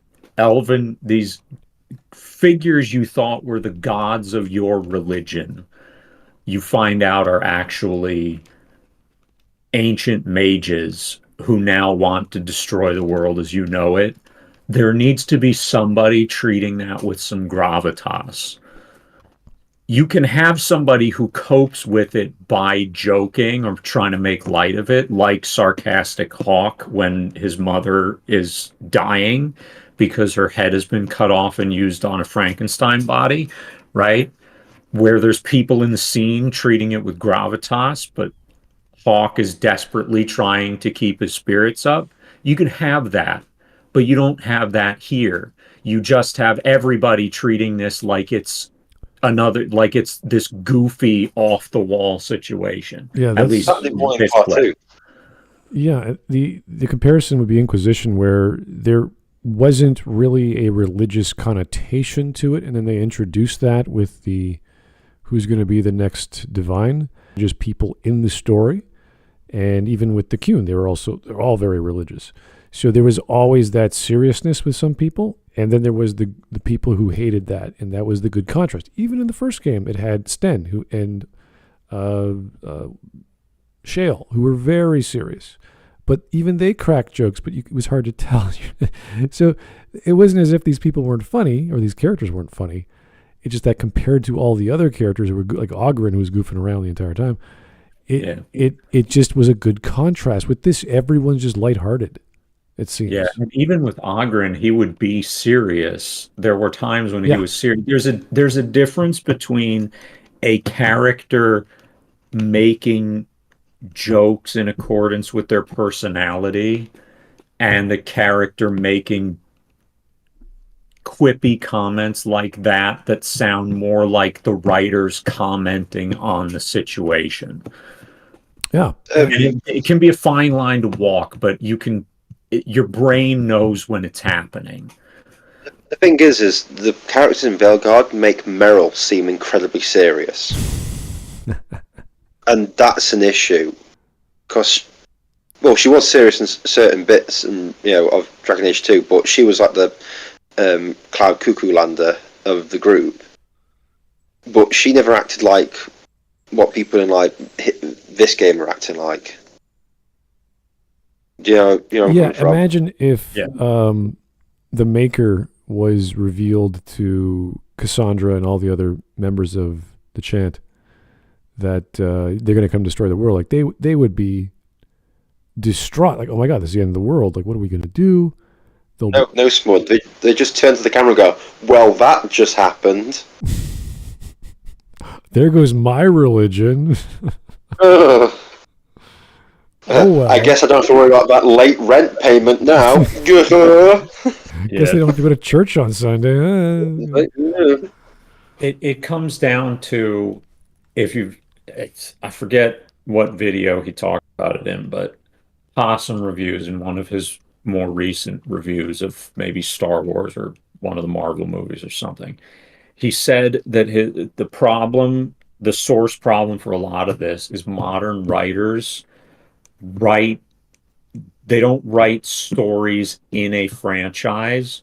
They write stories. They seem more like they're writing stories about the franchise that they're writing in. Right? They're not telling a story in Dragon Age. They're commenting on Dragon Age through the vehicle of the new Dragon Age game. I think he was talking about Star Wars when he said it. Yes. But just the idea of it, where you make the characters say things that are like your commentary on the setting, as opposed to the characters commenting on the setting from an in-universe perspective.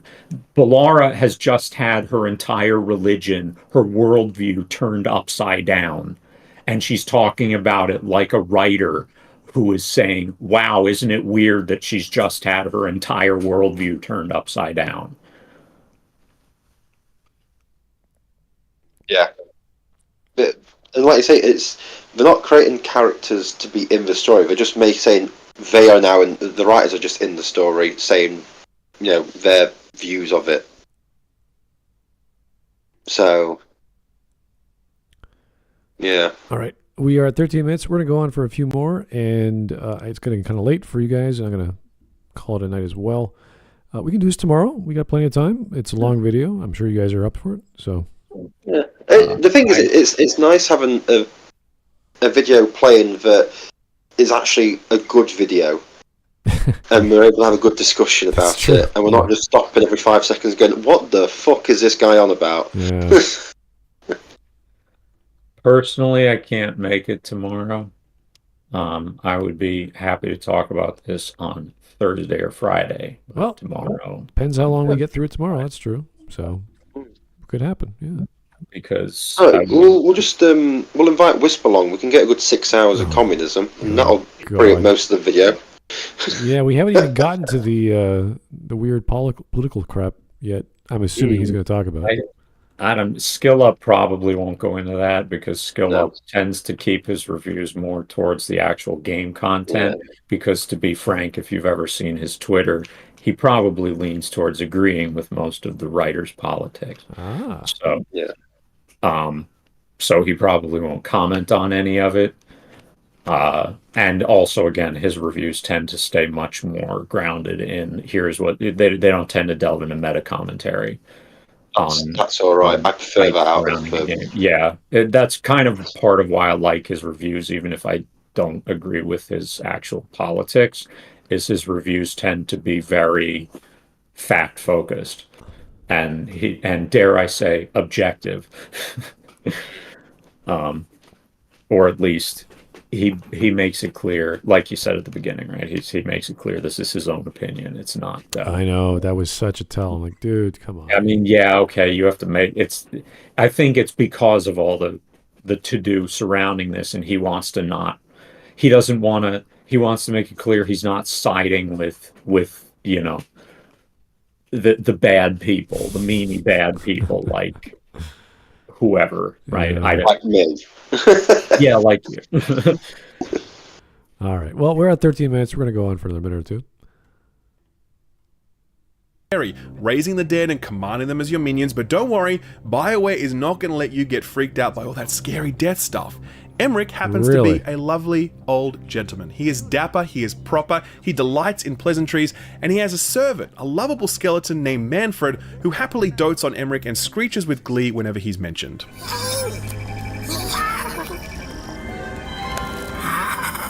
He's not the only companion with a pet though. Davram also has a... And I don't actually, like, in concept, I'm not opposed to the idea of like a cheerful, friendly necromancer, Mortalitasti, whatever you want to call him. But same deal. We need to have, like, there needs to be the morality of necromancy is a topic that you can explore, right? Oh yeah. And you need to explore it in more ways than just making it like, you know, goofy, millennial, quirky. Isn't it so funny that I have a reanimated skeleton that is my manservant? Yeah, right. There's need to so explore many. the fact that what he's doing is extremely morally questionable. There are, ever since solo leveling became popular years ago in the manga scene, and then finally on the anime world, there have been so many knockoffs or versions of that in fantasy, in the isekai genre, of a necromancer, of a summoner, of a person who can transform into this or that. And they're not all evil. Some of them are evil. Some of them are warriors. Some of them are wizards. Some other are liches, whatever. And you can tell all kinds of great stories with that and not be your typical evil, I use the dead and I'm going to kill you all and make an art. It's like, no, they're just a guy who uses that style of magic. One of those issues, though, is necromancy in Dragon Age is blood magic and requires... it's really difficult to do and requires a lot of learning and a lot of bad stuff to actually be able to do it. So him being a quirky necromancer is a bit like, right, so you've not really listened to your own lore, because Quentin in Dragon Age 2, the person who kills Hawke's mother Leandra, had to do some horrific experiments just to be able to get that body alive. But also consider there you had that contrast and the exploration of the morality of blood magic in DA2 because your quirky, naive, perky, friendly elf companion was also a blood mage. Right. Yeah. And so there was argumentation and there was in-universe debating over, is it okay to use blood magic for helpful things, or is blood magic itself an inherently corrupt idea? And you can still have that debate, but it doesn't seem like they're going to, because we don't debate ethics anymore.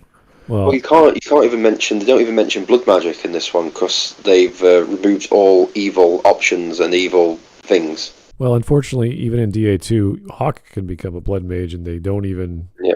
Well, the argument is that because he's the champion, no one cares about that because he's so heroic and helping that how he goes about doing that is not as important as what he ends up doing. In like a real like role playing game, right? That has like a story and consequences.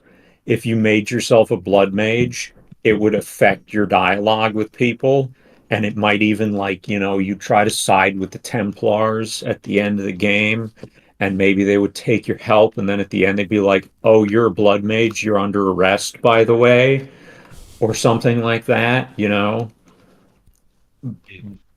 they don't do that. The most it ever comes to is if you give Anders the blood mage specialty at one point, you can say he'll say he's been a blood mage, and you can say, but you are a blood mage, and he'll say, oh well, yeah, you're right, and that's the most that ever comes of it. Yeah, sadly, there was lots of. But they have removed blood magic from Dragon Age Veilguard. Oh really? So yeah. It's too naughty, nasty. Yeah. For the happy fun times. We can't let you role play in the role playing game. You can lop your tits off for cosmetics, but you can't cast the magic spells that do the evil stuff. Like, all right, that's fine. That sounds like more fun if I could cast the magic evil stuff, but apparently not. All right. San, and he can be a little rowdy sometimes. San are squabbling over something. Okay, that's enough. Quiet now.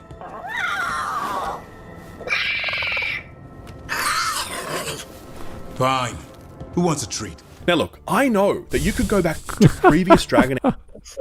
We have fun here. We went from that to her. Like, oh god. I hope he's about to talk about how terrible Sarah is, or I'm going to be miffed. Oh boy. Age games and pull the same clips that show the same lighthearted silliness. Lighthearted fun and humor has always been a part of every great BioWare game. But what I'm trying to communicate here is that there's a lot more. I was right, it's the blood dragon armor. See, you can see it's the blood dragon armor. All right.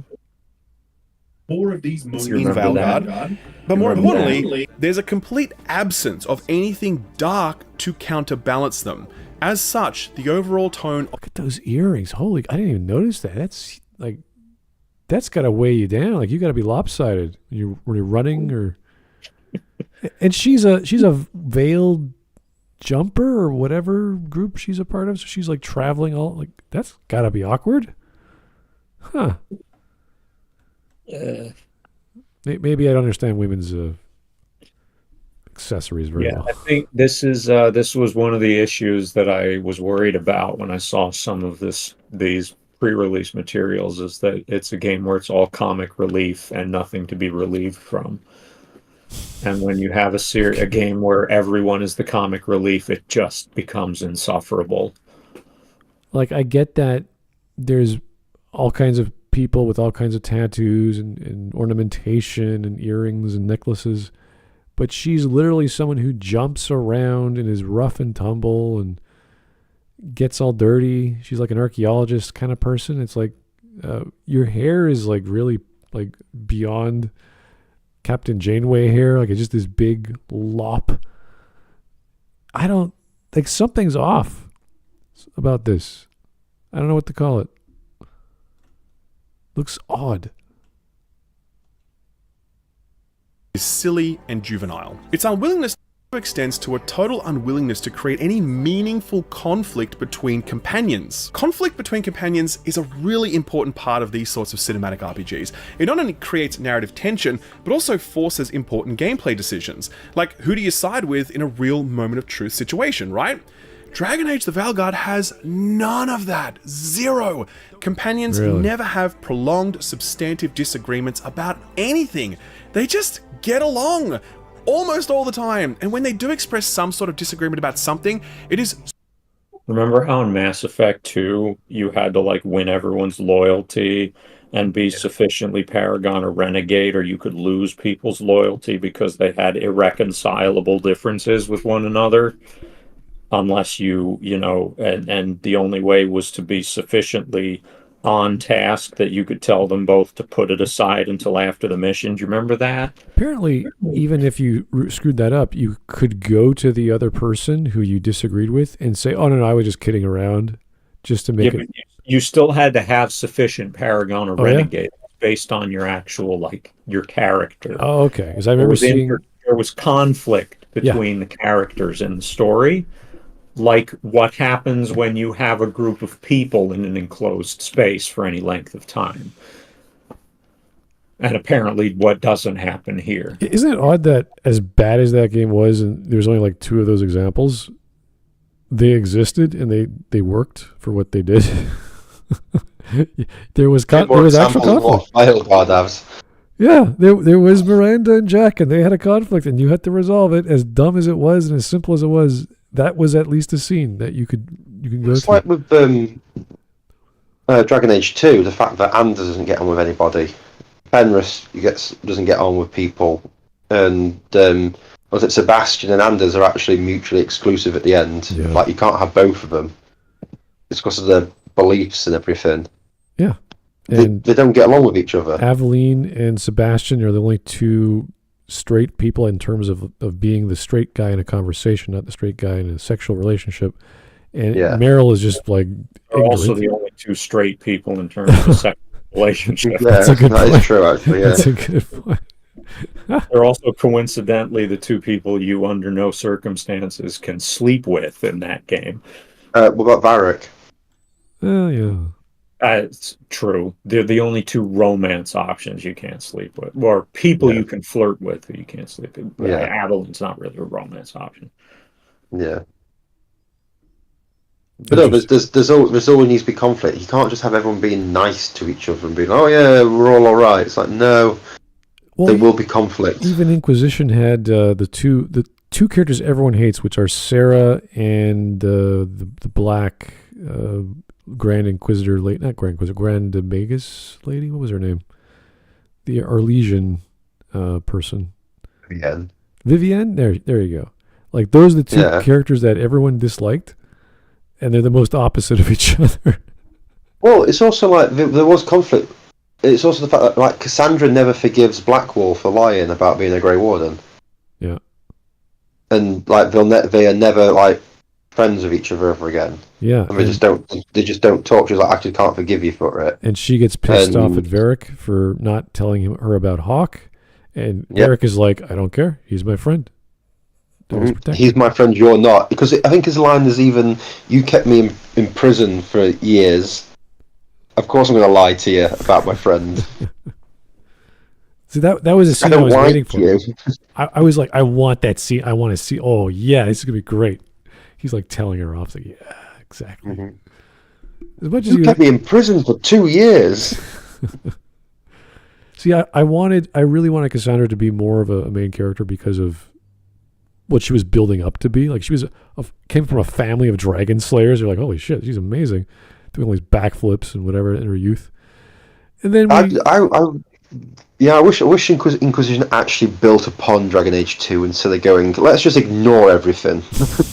let's just start from scratch and make up our own new shit. We need another hero. Apparently the last 2 were too big. We need a bigger, smaller one. I don't know what the hell to call the Inquisitor.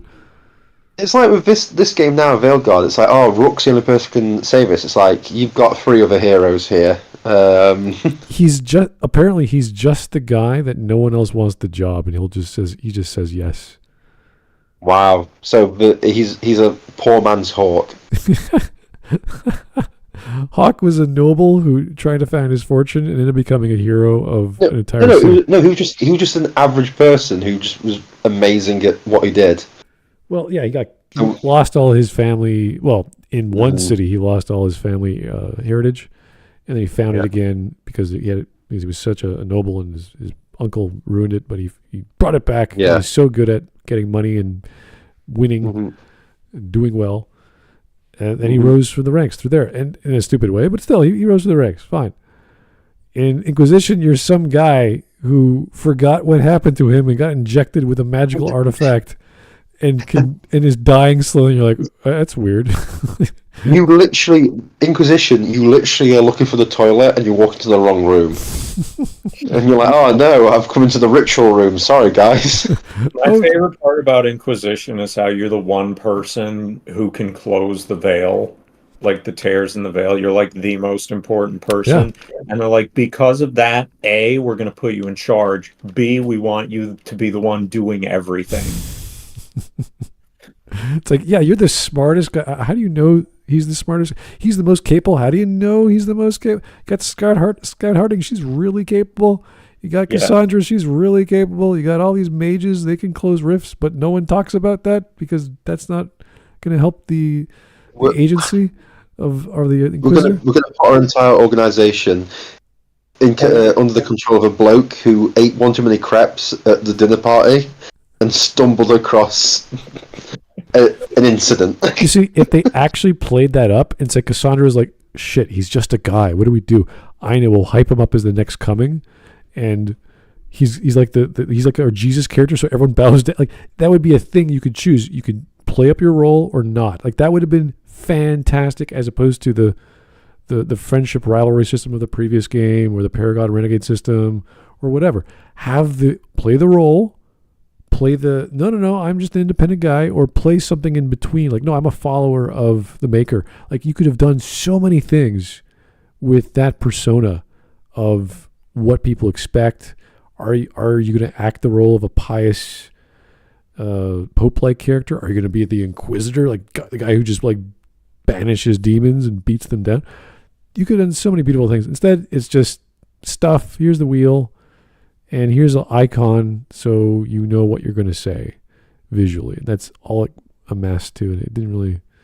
It was still you're still generic guy or girl when you have Hawke running around and Stroud running around and Logain running around and all these bigger names doing heroic stuff. And you just get a letter from the hero film going like, I can't be arsed to deal with you. I'm doing something else. Good luck. You go save the world. I'm going to cure my poisonous blood. Like, oh. Yeah. Right. Thanks. Good luck. Here's a belt. Is that what came with the gift, the letter? Yeah, you get a belt, and you're like that. Okay, cheers, thanks. Wow. Have fun. Hero Phone is such a chad. He's like, hey, I've got this belt here. Just use it. I don't care. It's enchanted, I think. Yeah, whatever. Yeah, it's like, sorry, I can't come. I'm doing something that isn't helping you. Here's my wife. Much cooler. Have my wife who doesn't give a shit, but she's around, so you know. Yeah. Have my wife and only child. she's like trying to take over the Orlais. Like, can you stop her from doing that, please? Just whatever. I love that it essentially the hero Ferelden's quest essentially boils down to we just can't have him be here. Yeah, I'm investigating how to stop the blight from my own blood so we can live longer, because I want to live to my old age with Morrigan or whatever. It's like, okay. we have the cure just lying around with this what is it, Alistair's mom, who's like right there. Yeah. It's like she cured it. Like, are we going to tell him? Are we going to write him back? Yeah. No. But the thing is, it's almost like he just took one look at Corypheus, just went, I could probably defeat that in like 20 minutes. I'll let someone else do it. Pretty much, yeah. Darkspawn, whatever. Yeah. He's a dragon, not a dragon? Oh, come on. I don't have time for this. I literally killed like the mother of all dragons. I don't care about some bloke who speaks ancient English. I just couldn't be asked. Oh god, I thought there would have been DLC to like the deal, because they had DLC with Morgan in the first game, so I thought they would do DLC with the Morgan with this game with the whole Blight thing, because it wasn't the focus. You meet the hero Ferelden at the end. That would have been great. That would have been brilliant. It's so to honest with you, one of the reasons why they won't bring him back is they say, well, they'll need to voice the character. I'm like, just get anybody to voice them. Yeah. It doesn't matter. Yeah. You could get the people who did like the action dialogue in Dragon Age to do it. You can get like Mark Meir. I wouldn't give a shit. Like, who cares? Just get anyone who's good at voice acting, give him his 20 minutes of fame, and close up that plot thread and get on with it. Because we want to know. This is why we play these games. We want to know what happened from our choices. And with Mass Effect, it was a lot tighter because they planned it as a trilogy. Yeah. Dragon Age is just, let's do everything. Let's have a bunch of stuff happen. Here's a time skip. Oh, 10 years went by, 20 years. Who cares? Go for it. And I'm not even inherently opposed to the idea that we would play as somebody new in every game.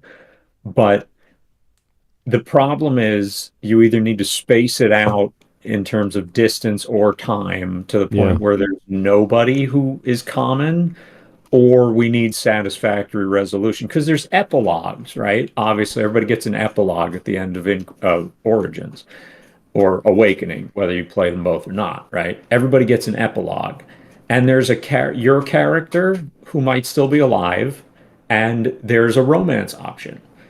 And we meet all the possible romance options. Again, they all come back. We need to know, we need to see the resolution. You need to have it.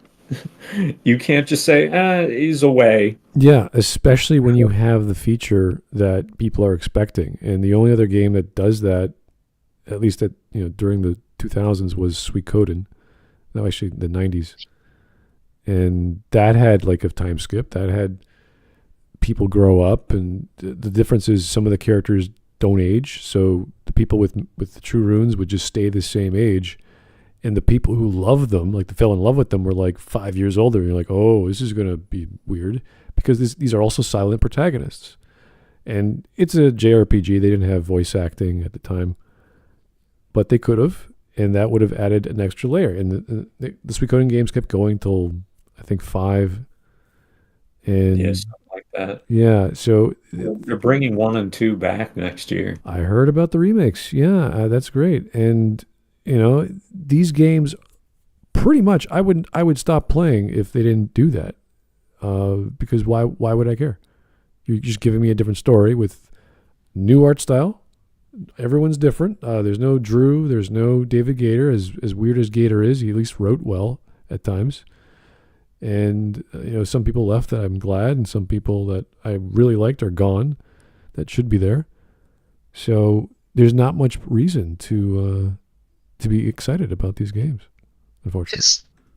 The thing is, it's the whole plot is just the same as Inquisition again. Stop the end of the world. The Fade is broken. We got to fix it. The Fade is broken. It's like, right, so it's the exact same plot. And it's like, it's like, I'm not interested in this anymore. Yeah, and you're still blowing up Red Lyrium, or looks like you're blowing up some kind of crystals with the Fade. I don't know what those are. And how much do you think the fact that the elves have all sided with Solus is going to come into play in Veilguard? Well, considering the fact that Solus is relegated to a side character, not much. Yeah. And not only that, but if you have any suspicions about elves because of, the fact that the bulk of them disappeared to side with Solus, you're going to be treated like the worst person ever. Yeah. This is the thing. This is the thing that I've always said. BioWare are no good at ongoing plot lines. At best, they can make a singular, self-contained story. But once they've got to start spreading it across numerous games, they really struggle because they just can't do it. They just can't keep it going. It's too complicated. There's too much to track and make sense of, and make it meaningful and exciting and theme-based. it's hard. I'm not saying it's easy, but if you're going to do it, you need to spend the time to plan it out. And all of this time should have spent with theory, all the writers in the room going, this is how it should work, not Matt at the end of the day going, oh, I don't know, there's so many questions tied up here, we don't know what to do. And then Casey coming by and saying, don't worry about it, just do whatever. You're like, what? No, Casey, that's not what you're ending the whole story there. It's like, at the end of the day, it's been 10 years since the last game. They could have used that 10 years to make a really good game, but instead, it felt like they weren't bothered. Do you know what I mean? They just went, no, we'll do whatever. It's fine. Well, They lot could of have people had left. all these... Yeah. The game design changed as new people come in, which is not unheard of, but they changed so much for the first 6 years. And then they did the reboot of technical things they wanted to change. So that gets thrown out. They have to scramble with what they got left. And now we have was it 3 years development cycle? Yeah. Roughly? If that, yeah. Yeah. So, again, this is Andromeda all over again. This is probably what happened to Anthem. I can't remember exactly what happened to Anthem. Because that was also mixed in with yeah, that... They moved people away from Andromeda onto Anthem, though. Yeah, then they quit to get it done. The Montreal studio, and it just is all kinds of crap. So I understand why it's a mess, and it's very well. It looks good for the mess they made, but it's still a mess. So, unfortunately, the writing suffers. The visuals, or parts of the visuals suffer. The voice acting is not as good. The lip syncing is stupid, and the gameplay is who knows. Someone put up that this game is just a soft reboot of the franchise, and it probably is. They probably just went, let's just reboot this whole thing. This is the starting point. Even if it's probably why. Even if they follow the plot lines, if the Dragon Age Keep or whatever game state, whatever they want to call that, is only 3 options that you manually put in, then it's a totally different game anyway. Yeah. Imagine they had the exact same engine, the exact same graphics. Hell, keep the gameplay identical to Inquisition, minus the classes of whatever the Fade mages were or whatever. But they made it Blood Mage. They brought one of the other back, whatever. It doesn't matter. It would still be a new game. It would still be a new game. So, anyway. We're at 14 minutes and 40-ish seconds. We're going to go on until 15 just to make it rounded off and call it a night because we're rambling too much. Yeah. Well, this is the thing. Once we get people who actually know the franchise, you can just keep going and going and going. And it's becomes so apparent that the people who made the game don't know anything about the franchise. It is frightening because I know at least, or I used to know at least 8 or 9 people that were excited about Dragon Age and would be happy to write their own fan fiction and wanted me to read their own stories, that they would be in the writer's room ready to go for fun. They wouldn't get paid. They just want to do it for fun. The problem is, once you have so many people that are in the room and you have these hardcore fans that say, nope, this is the way things are, and then you got some schmuck who's in charge or some producer who's in charge, says, no, we have to do this scene. But then all the hardcore writers would be like, no, you can't do it that way because this is of the lore, this is of the character, and blah, blah, blah. They get fired. And that's unfortunately what happened is a lot of the writers, a lot of the creative types went, well, you guys are screwing this stuff up. I can't be here anymore for whatever reason, or COVID happened or other things happened. I think the 50 people getting fired in, was it November 2023 or one of those years? I actually think those 50 people getting fired actually sped up the process of Veilguard. Yeah. Like, I honestly think that they were just going to be sat on this game for as long as they could. Yeah, EA goes... But when EA started going, no, we need something, they started firing people, and they just went, they panicked. Yeah, just release what we have now. Just like Anthem, when EA came in and says, okay, it's been, was it 6 years, guys? Yeah. What do you got? And all they had was the flying Iron Man suits, and they're like, okay, this works. Everything else sucks. And you're like, oh, shit, what do we do? And they had to scramble together for, was it a year and like 2 months or whatever? They put Anthem together? Yeah. some stupid time period. Yeah. Ah, God, BioWare, you sad, sorry company. Bastards. No, they're all gone now. They can't. There's nothing left. Anyway. Oh well.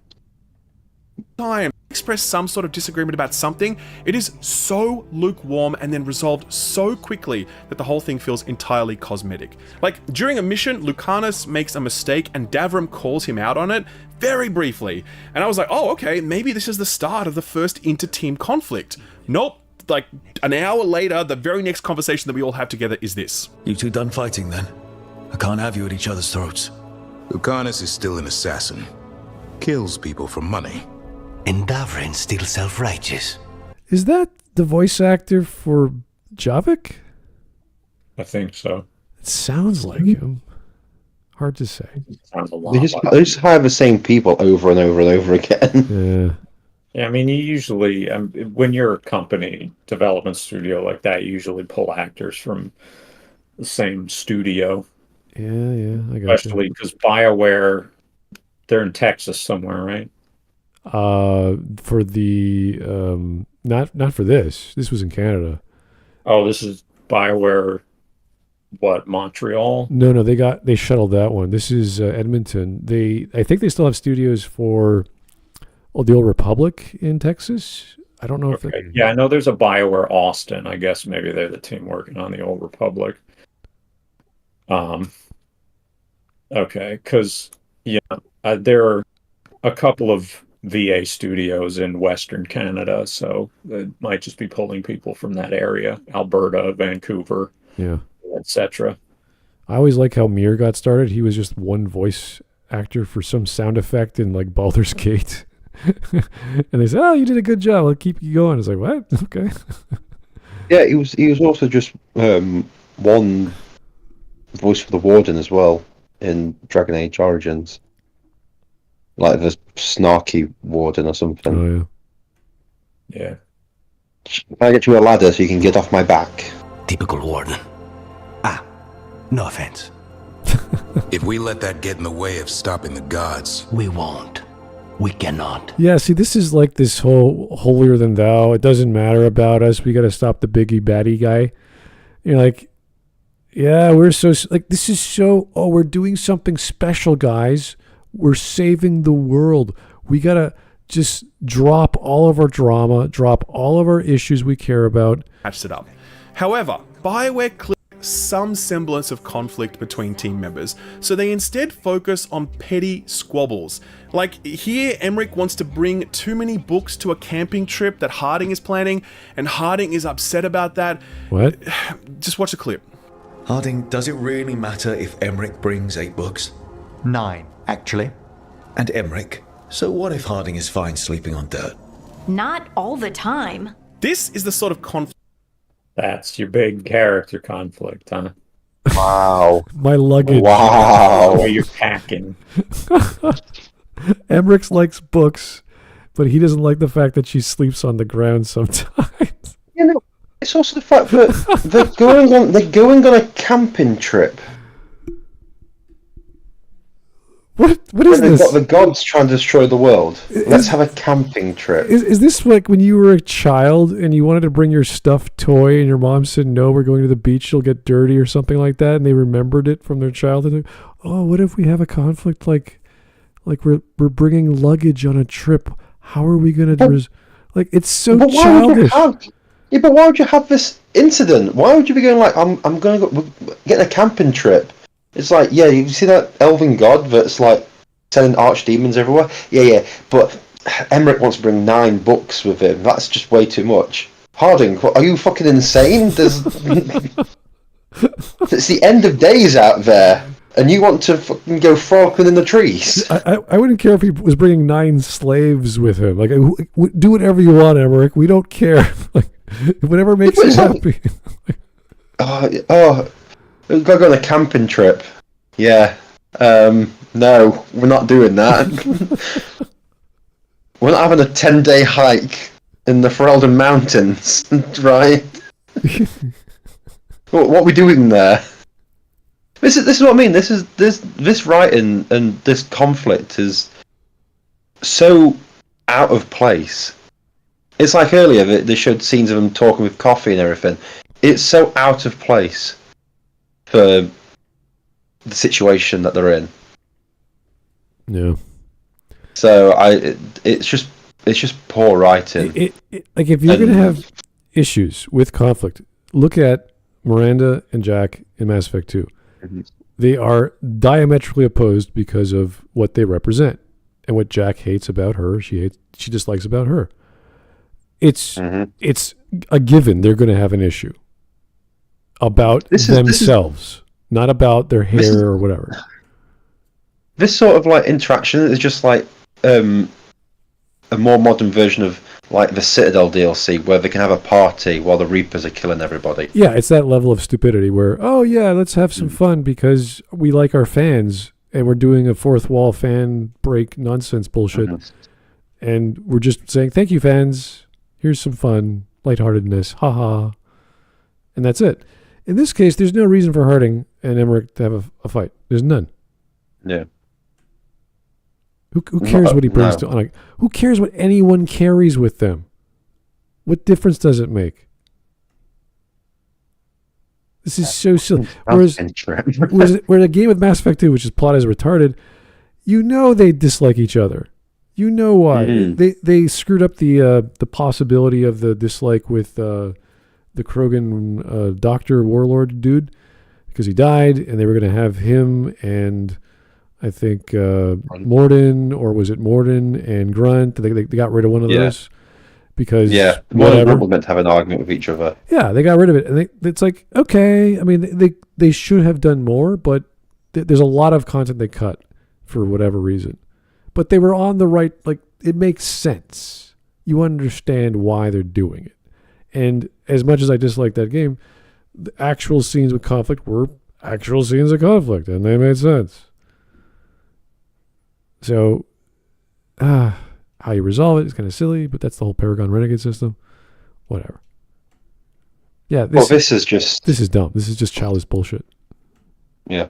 She's bringing the yellow hat. Oh, why didn't you bring? I got you your red hat for your birth. I like the yellow. Well, that means you didn't like my gift. I didn't say that. It's like, what the? Like, this is childish stuff. Just imagine that argument, and then outside in the window, you're just seeing like a massive demon swipe the head off of a small child, and like there's flames and everything, and it's just like, guys, can we stop arguing about the fucking birthday hats and solve the issue at hand? Yeah. It's like, no, I don't want to. I can't fight the evil monster if I don't have my right birthday hat on. Yeah.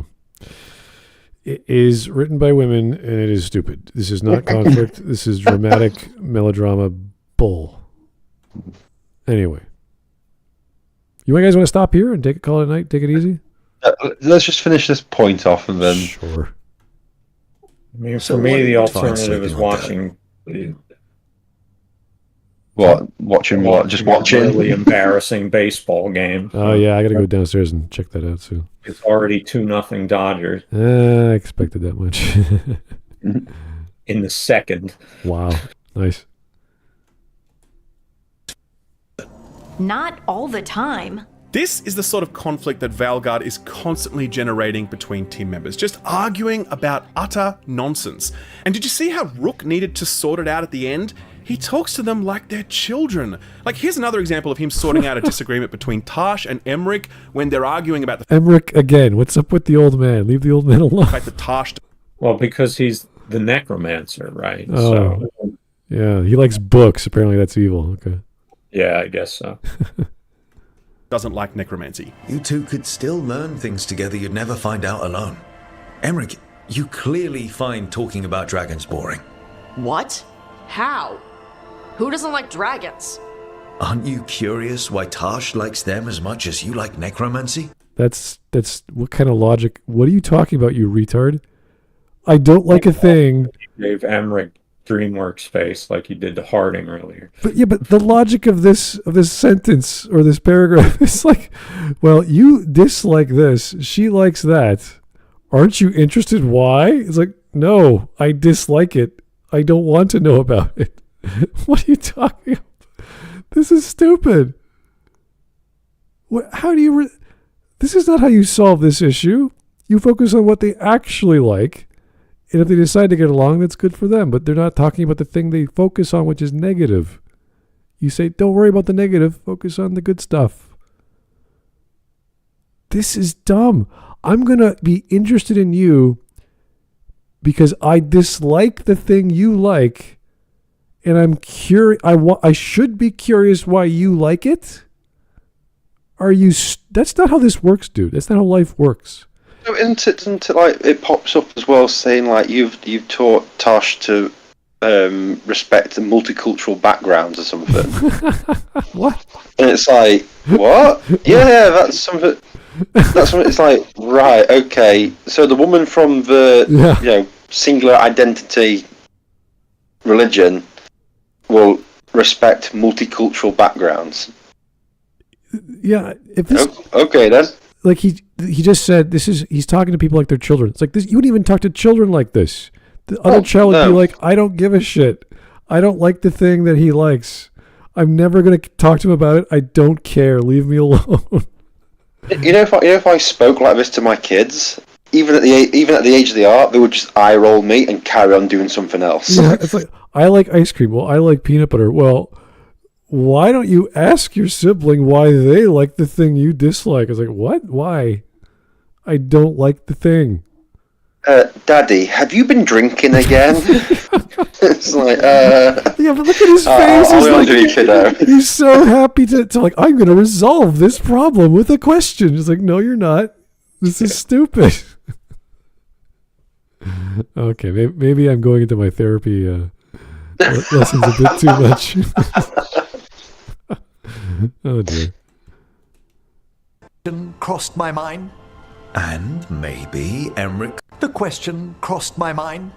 And maybe Emmerich could help demystify magic, Tosh. See what I mean? That is not how you speak to adults. That's not how you speak to anyone. No. And even if you do speak to adults like that, that's not going to convince anyone of anything.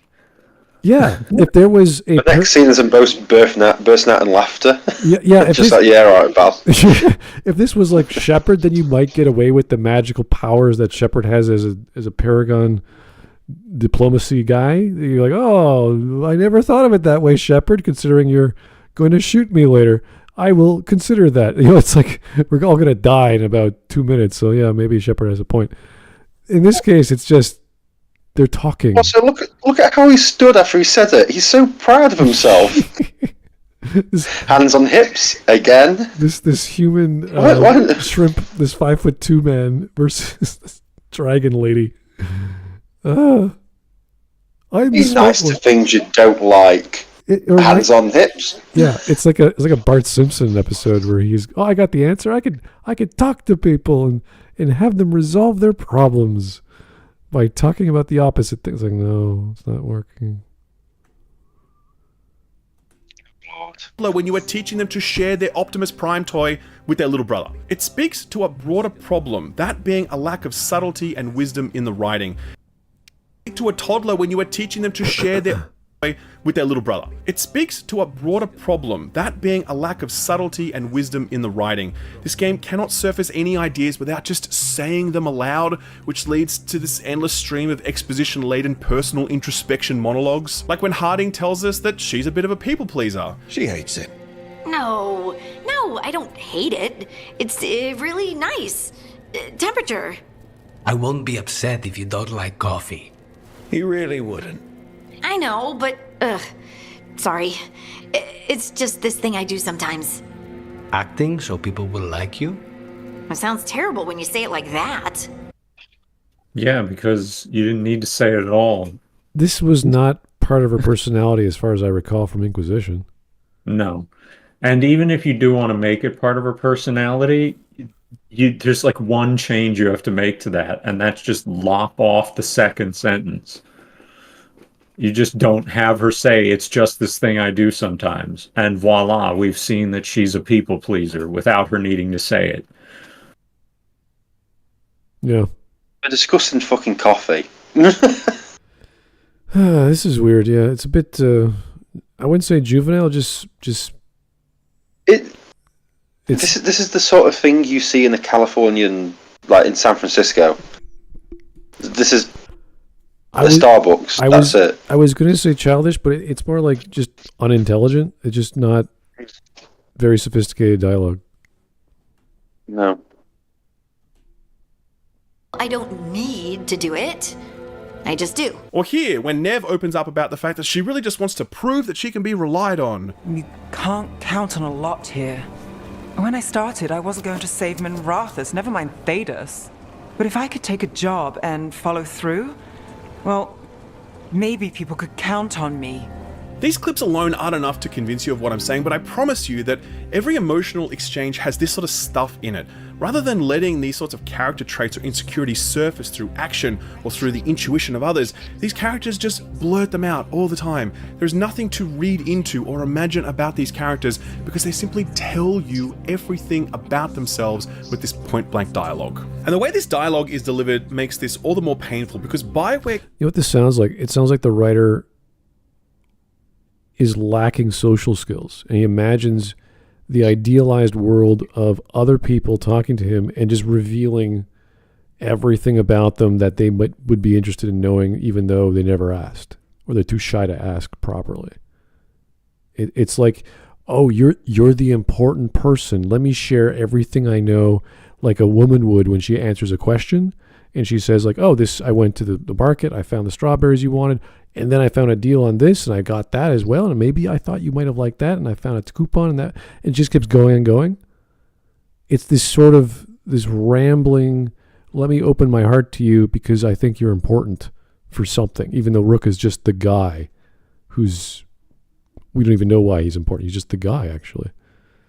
So that's what it feels like to me. I've read stories where women are too focused on interpersonal conversations as opposed to the narrative or descriptions. They're just focusing on people talking, and they wish their friends were like that with them more of the time. Yeah, this just seems like verbal diarrhea of just like talking like. It's too much. Yeah, you don't need value here. When you do too much, that means your characters are all the same. And all you're doing is, I'm going to use my voice with if I was a detective and this lady in a magical city, or if I was an assassin of this dude in a magical city. Like, you're just doing you in a different skin suit. And that comes... To be honest with you, with all the characters that have spoken so far, you could like just swap and change them in each scene, and you wouldn't know the difference. Yeah, this is the problem. They all talk the same. This is the problem with having one writer in one role, or just doing the same mode of just drama when you have, because you should be writing in the mode of the character, not in the mode of the writer or the preference of the writer. And this is why I say dialogue should be written by another writer. When you have a team of writers, it's not hard to do, but it just takes some time. And I get this from books in general, where the mode or the style doesn't change per character, doesn't change per scenario, per plot point, per chapter. And sometimes that's good if that's the style you're getting at. Like a descriptive science fiction story has to have lots of details, so you need that sort of mundane, get the information, all you need to understand the science and the engineering, and boom, okay, light speed travel, great, we get it. And then there's like the way you were raised and how you were taught how to speak from your parents, those mannerisms, and you have that style of grammar everywhere. And that's what this is, only in dialogue. Any of it in the main quest line. All of it happens in chats at the home base or during companion missions. And this is where we start crossing over into criticisms of the game's structure, but Dragon Age the Veilguard feels extremely outdated because of its inability to unify its companion stories with the main story. This is sort of how old BioWare games were. You would pursue companion storylines that were quite separate from the main storyline, but we've come a long way since then, and multiple games, most notably Baldur's Gate 3, have shown us that you can walk and chew bubblegum at the same time. You can deepen your connection to your companions both in and out of the main questline. Companion questlines are more deeply interwoven into that main questline. It doesn't feel like you're making these hard switches from save the world mode to go and pick flowers with your buddy mode. There certainly is some of that in those other games, don't get me wrong, but the overall calibration and pacing of it feels more integrated and more seamless. Not so here in Veilguard. When you're doing the main questline, there are precious few moments when you also happen to be progressing a companion storyline. That all happens in companion quests, which are each their own totally disconnected storyline, starring their own generic villain of the day style antagonist. Oh no, it's Mass Effect 2 all over again. Oh yeah. And Dragon Age 2. And Andromeda. Mm-hmm. And Mass Effect 3. And these quests are all meted out to you at the same time, meaning that you complete a major milestone in the main quest line, and that immediately unlocks like 6 or 7 companion missions, and if you're going to stay on top of them, you're just doing them one after the other. The main storyline is completely on hold in that moment. This is at its worst at the end of the game, where there's a literal 10-hour stretch where all you are doing is companion quests, because it's your last chance to do them, and the game doesn't let you finish these storylines any earlier, so you're just doing them one after the other. And look, I know that's very common for these sorts of games, and if these storylines were good, I probably wouldn't. Is it that common? Usually the BioWare games are better about, like kind of making it so the companion stories are in the place you're already going. Yeah. And so you complete it in the natural course of working on the main plot. And I mean, BioWare games, you're going to end up putting the main plot on hold quite a bit, to be honest. Because in a good BioWare game, in the good ones, the main plot is not usually something with a ton of urgency. It's where there's always a little bit, but think Knights of the Old Republic, where you're investigating star maps, right? You need to go find star maps to find out whatever's going on with Malik. He's not constantly on your tail. So there's no, the main plot doesn't have an immediacy to it. And so if you're diverting while you're on the planet to do whatever it is, then you don't feel like you're putting the game on hold. But they never really dump companion quests onto you all at once like he's saying they do here. They're usually slow-rolled more than that. The only time that happened is the examples of Mass Effect 2 right before you have to do the suicide mission. And you have to do these in a certain order or else you'll lose Legion. The difference is, in some cases, acquiring Tally is optional, at least to the elusive man. And as you get her, and she gives you plot reveal about why is this star so old? What's dark energy have to do with that? So you're opening up another plot thread, and that could connect to the main plot. But BioWare wasn't smart enough to do that, and they just completely forgot about that story. So there are times when it is time-based, but Mass Effect 2 was the game where it was a rush to get to save people, at least at a certain point. And it didn't make it feel that way sometimes, which was a fault of the narrative. One of the issues with BioWare is they've used the Mass Effect 2 structure. Yeah. And just try to force it into every single game. It worked a little bit with Dragon Age 2 because there is no end of the world plot. You're just in a city, so you can go off on these little adventures. But then they force it into Mass Effect 3, and then they try to force it into Inquisition, and each time it just feels like you can't have these end of the world things and then go gallivanting off with your friends.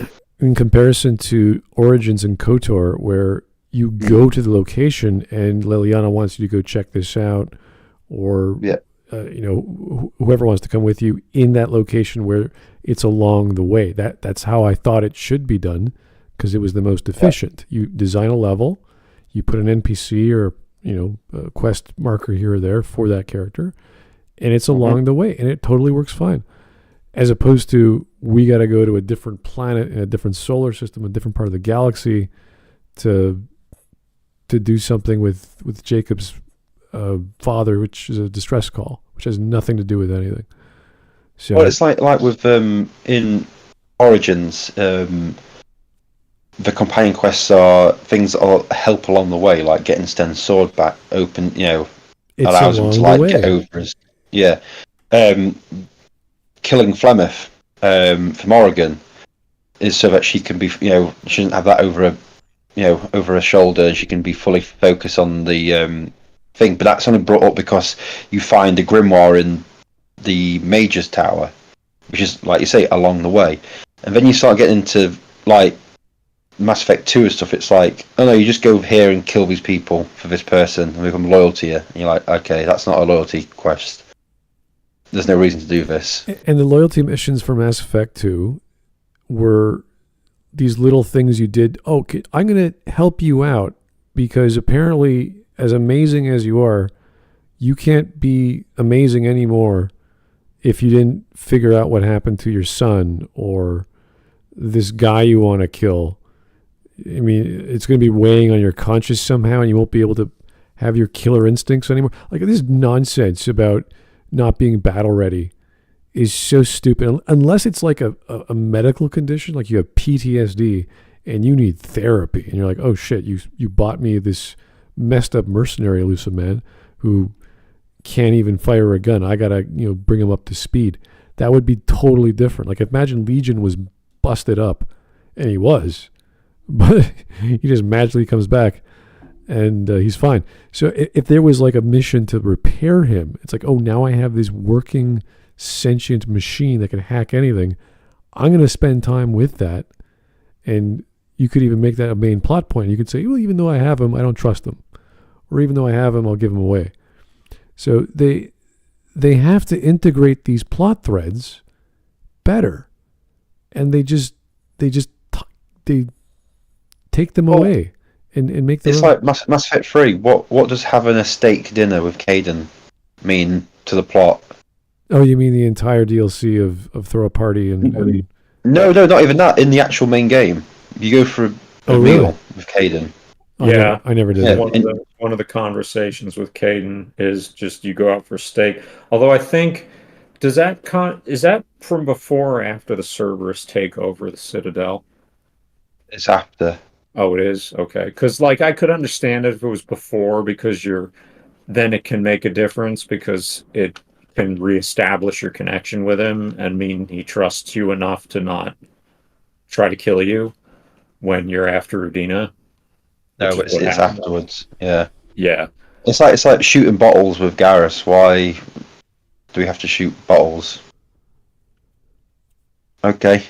Yeah, I kind of understand some of those because they do delay from the main plot, and that's one of the cases, right? I said a lot of the main plots don't have a real-time constraint feeling to them. ME3 absolutely does. But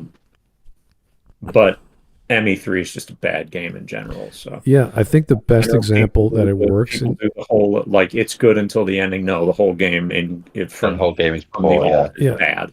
Frankly, ME2 is pretty bad from the beginning. But. Yeah, when you look at what we're trying to talk about here, that lull at the end of the Mass Effect 3 where you just walk around in that previously established base with your friends, like that's this thing you want.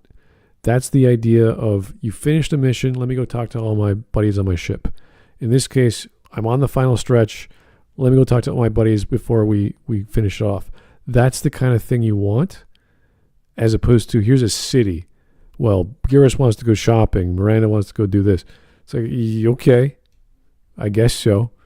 If it has nothing to do with the mission, it's not written properly. Remember, you get to buy foodstuffs and some power converter or some nonsense for the engine. It's like that makes sense. Generically, you want the best food you can get, and generically, you want the best engine you can get, and the shielding and the weapons. That makes sense, and those are optional when they should be plot points, not purchasable items at a store somewhere. Upgrading your gun to the big special gun that can destroy a Reaper should not just be a thing you do at a store. Frankly, there should be a mission about it. It should be a super weapon, yeah. But then it's also a bit like it's why I think the game that BioWare like got what they wanted, but obviously didn't have enough time. Dragon Age 2 is what they succeed at, as in like a plot that's got no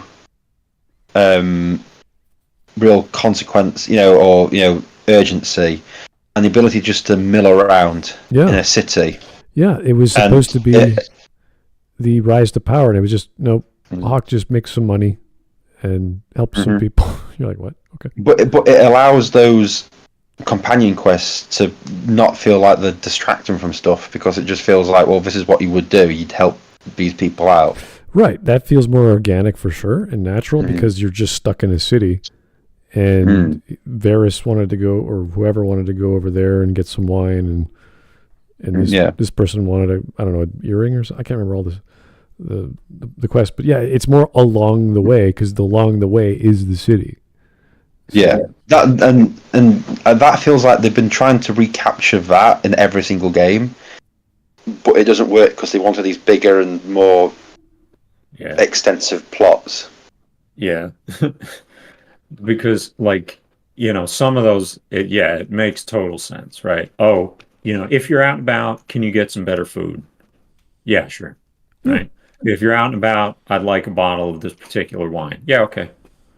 If you're out and about, we have this one part that isn't mission critical, but it would be a nice improvement to some of our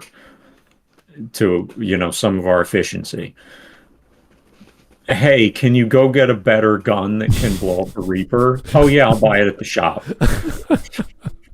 Yeah. Here's some shields that for some reason in this 2-year gap while we develop these super weapons that can blow up a Reaper, or the collector ship, whatever, they still decided to not put them on the Normandy when they rebuilt it. Because and they spec'd it to the original Normandy. For some reason, they decided not to build the new Normandy with the latest technology, when in canon, the Elusive Man owns the company that builds all the Alliance's ships. It doesn't make sense. He owns Binary Helix. Yep. Yeah. Anyway, Mass Effect 2 wasn't very good. But it's stuff like, so with companion quests and stuff, like with this, I need help doing this. Well, there's elven gods destroying the world. Yeah, but we need to go on this camping trip. It's a lot different than in Dragon Age 2, say, Meryl, I want to finish this mirror, can you help me rebuild it? It's like, I can do that, you're my friend, I'll help you out. Yeah. Or I've got a project I'm working on. Can you help me with it? The story is basically Hawke faffing about the game. Like, that's all it is. So it's like, all right. And in the process, he becomes a hero out of no consequences of his own. He just happens to be in the right place for certain scenarios and play the Benny Hill music when he fights the big baddie. So it's... And almost all of the companion quests tie into what constitutes the main plot of DA2. The Illuvian, the Illuvian doesn't, the Illuvian factors in less because it's more like set up for DAI, but like Varric's missions where you're trying to pick up the pieces from the expedition to the deep roads, right? You get the red lyrium from there that drives the end of the story. Anders is, I need you to help me pick up these rocks for a potion that I'm working on that are phosphorus and saltpeter. Telepatry and Breakstone is the other. It's phosphorus and saltpeter. I need them for a potion. And of course that ties into the Chantry storyline, right? All the companion plots basically tie into the main plot, because that's a game that doesn't have as much of a main plot. And so there's a lot less, there's no time constraint, right? There's zero kind of we need to do this now factor in that game, because that's not what it's about. So it works for that, but it does not work when you put this world-ending threat literally looming overhead like an Inquisition. So, or from what it sounds like in Veilguard. Yeah. All right, guys. I think we've been gone long enough. It's been 3 hours, and we're at a good point in the video to pause and go on later. So, 20 minutes and 6 seconds. Not bad. Almost halfway. So, thank you, guys. This was a spur of the moment thing. We didn't know which video to cover. So, thank you. I think it was Mark who suggested it for getting it going. Tomorrow, who knows what's going to happen. We'll figure it out. But we might have Whisp on. We don't know. Well, the Yankees are threatening. This might actually be a game in Game 4 here. Let me go downstairs and watch it. All right, guys. Thank you so much for watching. We will talk to you soon. Have yourself a great evening. Bye, everybody. Yeah.